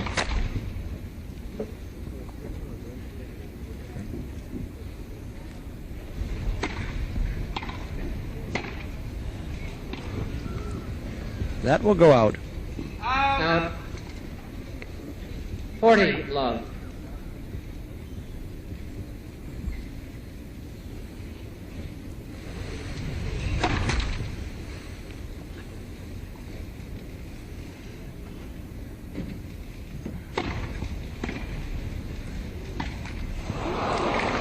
Forty 15. 40-15. But Laver is not letting Roche into the service games anymore. For a long while, Rod was behind every time he served.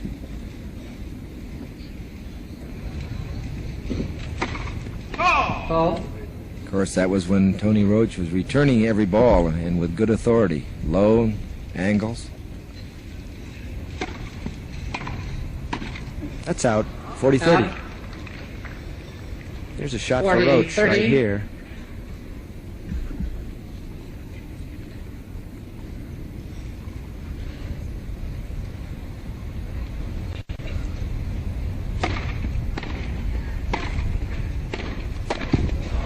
But Laver allows no more than a look at that 40-30 point. Then he wins the game for Mr. Laver 3-1. leads 3-1, fourth set. Well, Tony's broken 4 serves of Rod's, but they've all been in the first set. He hasn't broken a serve since the 15th game of the match. Rod's compiled 8 service breaks in all.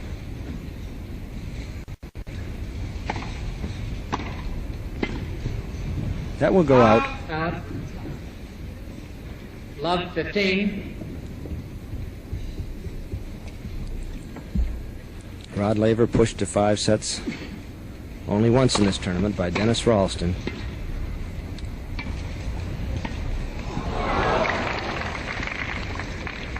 Love 30.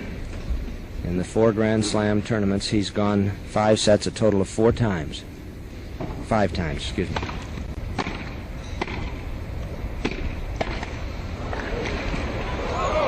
Out.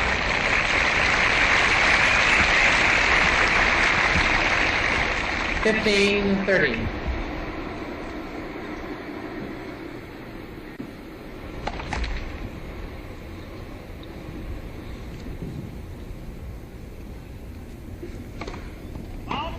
Fault. 15-40. Well, you can almost say goodbye to Tony's chances if he loses one of the next 2 points. 2 points for the break.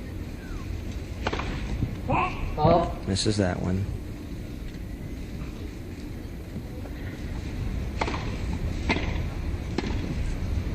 Laver has the forehand. It goes by Tonny Roche. And that could be just about the match, as Laver will serve with a 4-1 lead. The Laver leads Fourth 4 set. games to 1, fourth set. He leads in the match 2 sets to 1.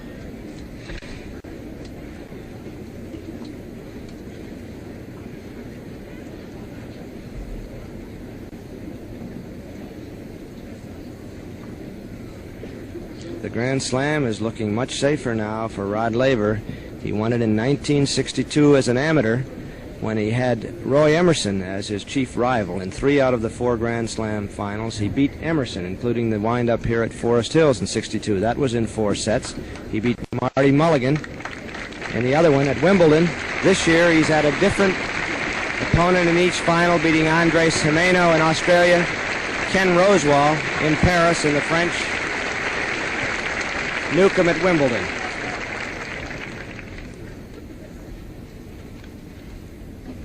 Rod Laver serving. Net. Far court.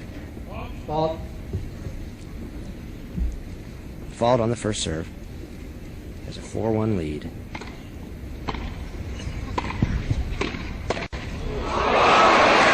think it was out. Got it. Good. He got it. He looked like an old woman tracing a power with an umbrella on that one, but it shows you that Rod 15 Laver's going to love. get everything. Bent over and swung 2 hands.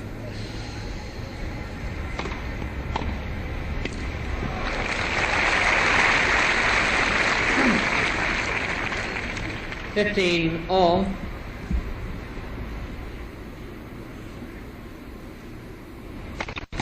Net. Fault.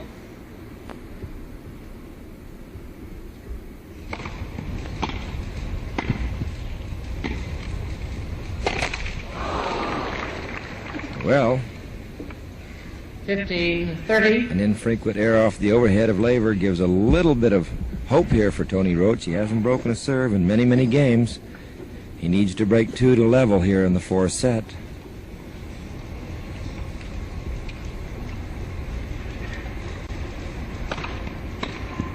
Nope. 30 all. Tony's very discouraged now. Started off so well. Fault.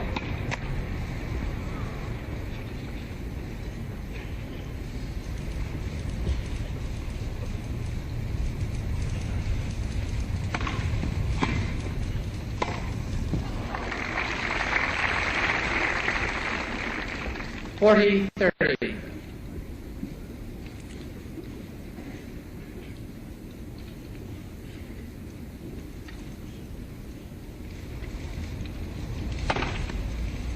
Fault.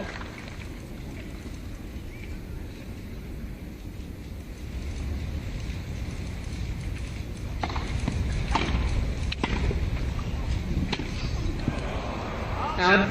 Game with Laver. 5-1. Roche The Laver leads 5 games to 1. is hanging by his toenails now. But I'd like to comment, you said about the 62 Grand Slam, which was a great feat, but the 69 Grand Slam is a much greater feat because all the great pros are in here fighting him as well as the top amateurs. Back in 62, Hode, Gonzalez, Trabert, Sedgman, some of those boys weren't playing. They're all in the tournaments now. Great shot. Backhand rolls past him, and Rod Laver rolls on towards the slam, towards the title, 15. towards the $16,000 check, which will put him over $100,000 in earnings this year in prize money. That's the highest in prize money ever, Jack. 15 all. That's right. Today it's all right out there for prize money. In the old days, though, a fellow named Lou Hode, he picked up over $140,000 one year, but he was playing mainly exhibitions. Taking a piece of the gate. Right, that's the difference. 30-15. This is the way it should be. Let the best player take it. Reputations mean nothing. Oh! 40-15. Tonny Roche trying to build some kind of streak if he can. Hold his serve and go at Laver's in match game. Game, Mr. Roche. So it will be Rod Laver to serve for everything. 5-2. Mr. Laver leads 5-2, fourth set.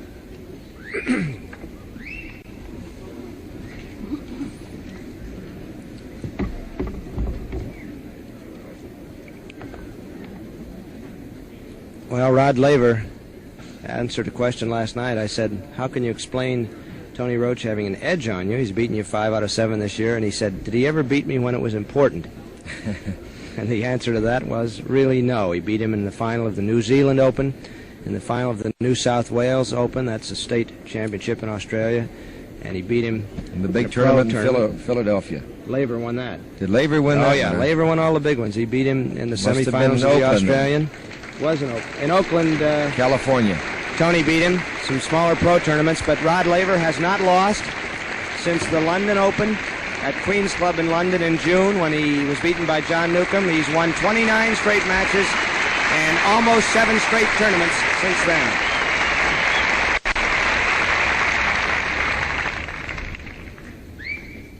Here goes Rod Laver trying to close the ring on the slam. Fault. He leads 7-9, 6-1, 6-2, 5-2. And he has 1 point, needs 3. 15 love. Thinking about so many things, trying not to think about his wife in Newport Beach, California, about to have a baby at any moment. That's been on his mind, preying on his mind. Ace. 30 love. 6th ace.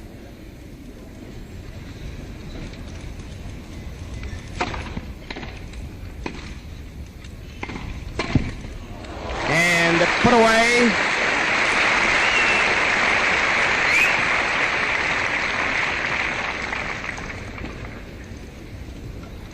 He's on the verge. Not yet. Just watching 40, Rod 15. as he's doing this great thing here, Bud. He doesn't win the matches by people playing badly. He wins it by beating them right into the ground. He makes always many more placements than errors. Net. Let first service. Been down 2 sets to love a couple of times this year during the slam tournaments. Dick Creeley, Prem Lal, but he came out. He's come out of everything. Roche tried to make the shot. Roche is down in every respect. He is the loser. And Rod Laver has won it. He's the slammer, the grand slammer, and Jack Kramer next to me applauding. We gotta clap Jack for the grand slam, and it's undoubtedly the finest achievement in the history of this game, which is one of our oldest sports in America. It goes way back to 1881 when Dick Sears went down from Boston to Newport to win the first American championship. It was a very young sport then, very narrow boundaries. Now it's the sport for every country in the world, for the young men of the United States and every other country, and Rod Laver is the king. 7-9, 6-1, 6-2, 6-2. And while Tonny Roche, who's relatively been left alone in his thoughts and so forth, he's going to play some doubles later on in the day in the Open. The match was closer for many, many games than we saw here late because Roche made a real fight of it. He won that first set 9-7, but from then on, Rod Laver became, as usual, irresistible. So Rod Laver is the Grand Slam champion, the winner of $16,000 first prize, the winner of his second U.S. championship. He's won them all. 7-9, 6-1, 6-2, 6-2.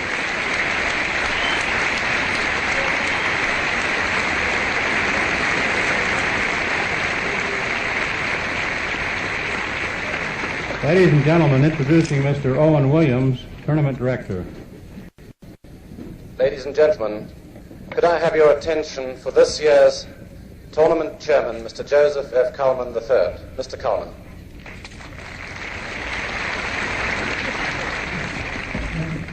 Sounds like a round robin. Now I have the pleasure of introducing to you the President of the USLTA, Mr. Alistair Martin, who more than any other one man in the United States is responsible for the great improvement in tennis here. He will now award the men's singles trophy.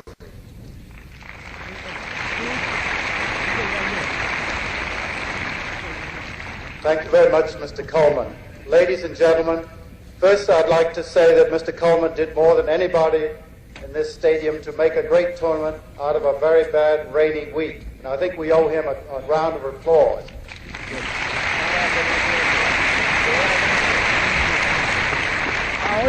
Howard? Rod Laver, I'm absolutely tongue-tied of what to say at this moment.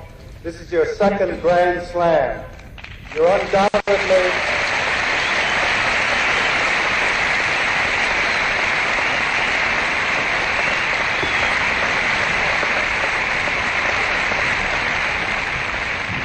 You're undoubtedly the best player in the entire world, and you might very well be the best player we've ever seen.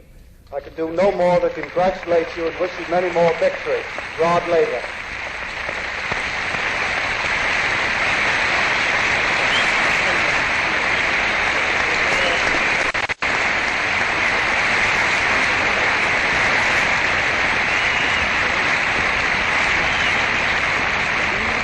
I think Rod Laver would be interested in knowing that he receives a check for $16,000, the first prize.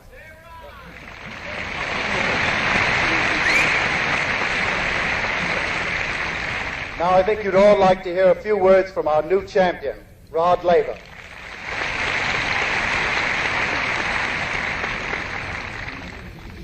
Thank you, Mr. Martin, Mr. Coleman, Mr. Williams, and ladies and gentlemen. It certainly is a great pleasure to be standing here. I'm the one that's tongue-tied, but it's a great thrill to be standing here having won this last championship, and all I can say is that I'm the luckiest fellow here in the stadium, and to everyone that came and put up with the bad conditions through this tournament, thank you very much. But I don't think Tony was at his best today. He had a very tough match yesterday, and I think possibly a few small injuries stops from playing their best tennis, but I'm very pleased and very excited about this victory. Thank you.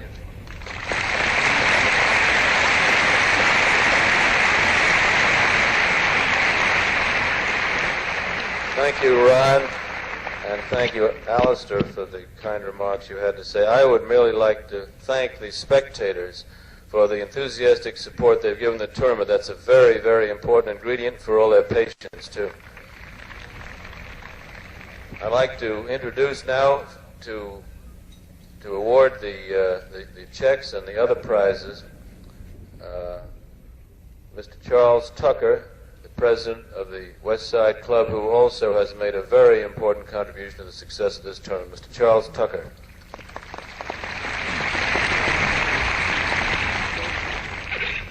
Thank you, Joe Coleman. And now if Tonny Roche would please come up. I got a little something for him. Tony, I want to congratulate you on playing the world's greatest player. You put up a tremendous match. I apologize for the underfooting out here, but we turned the weather over to a man who wasn't quite expert enough to handle it this year, and we're going to try to do better next year. I have a little pocket money for you here in the amount of $8,000, and I also have a little bill clip for you to keep your pocket money in. Please don't lose it before you get home.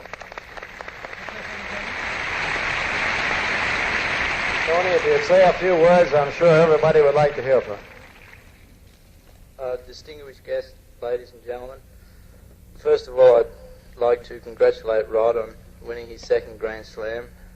He's a great player and he certainly deserves it.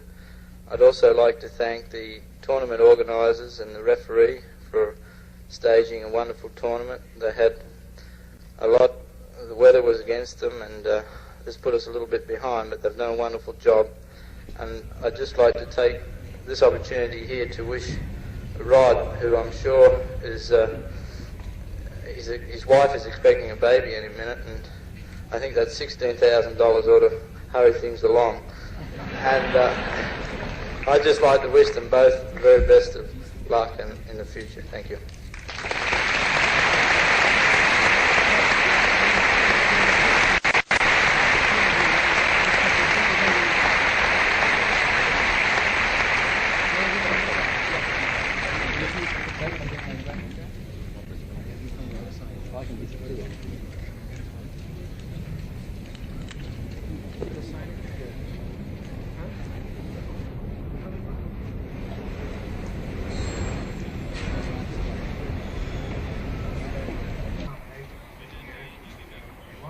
All right, fine. How long are we going to have? About, you'll give us time cues? About 3 minutes. Okay, fine. Right. Interview Laver and Roche. Take one.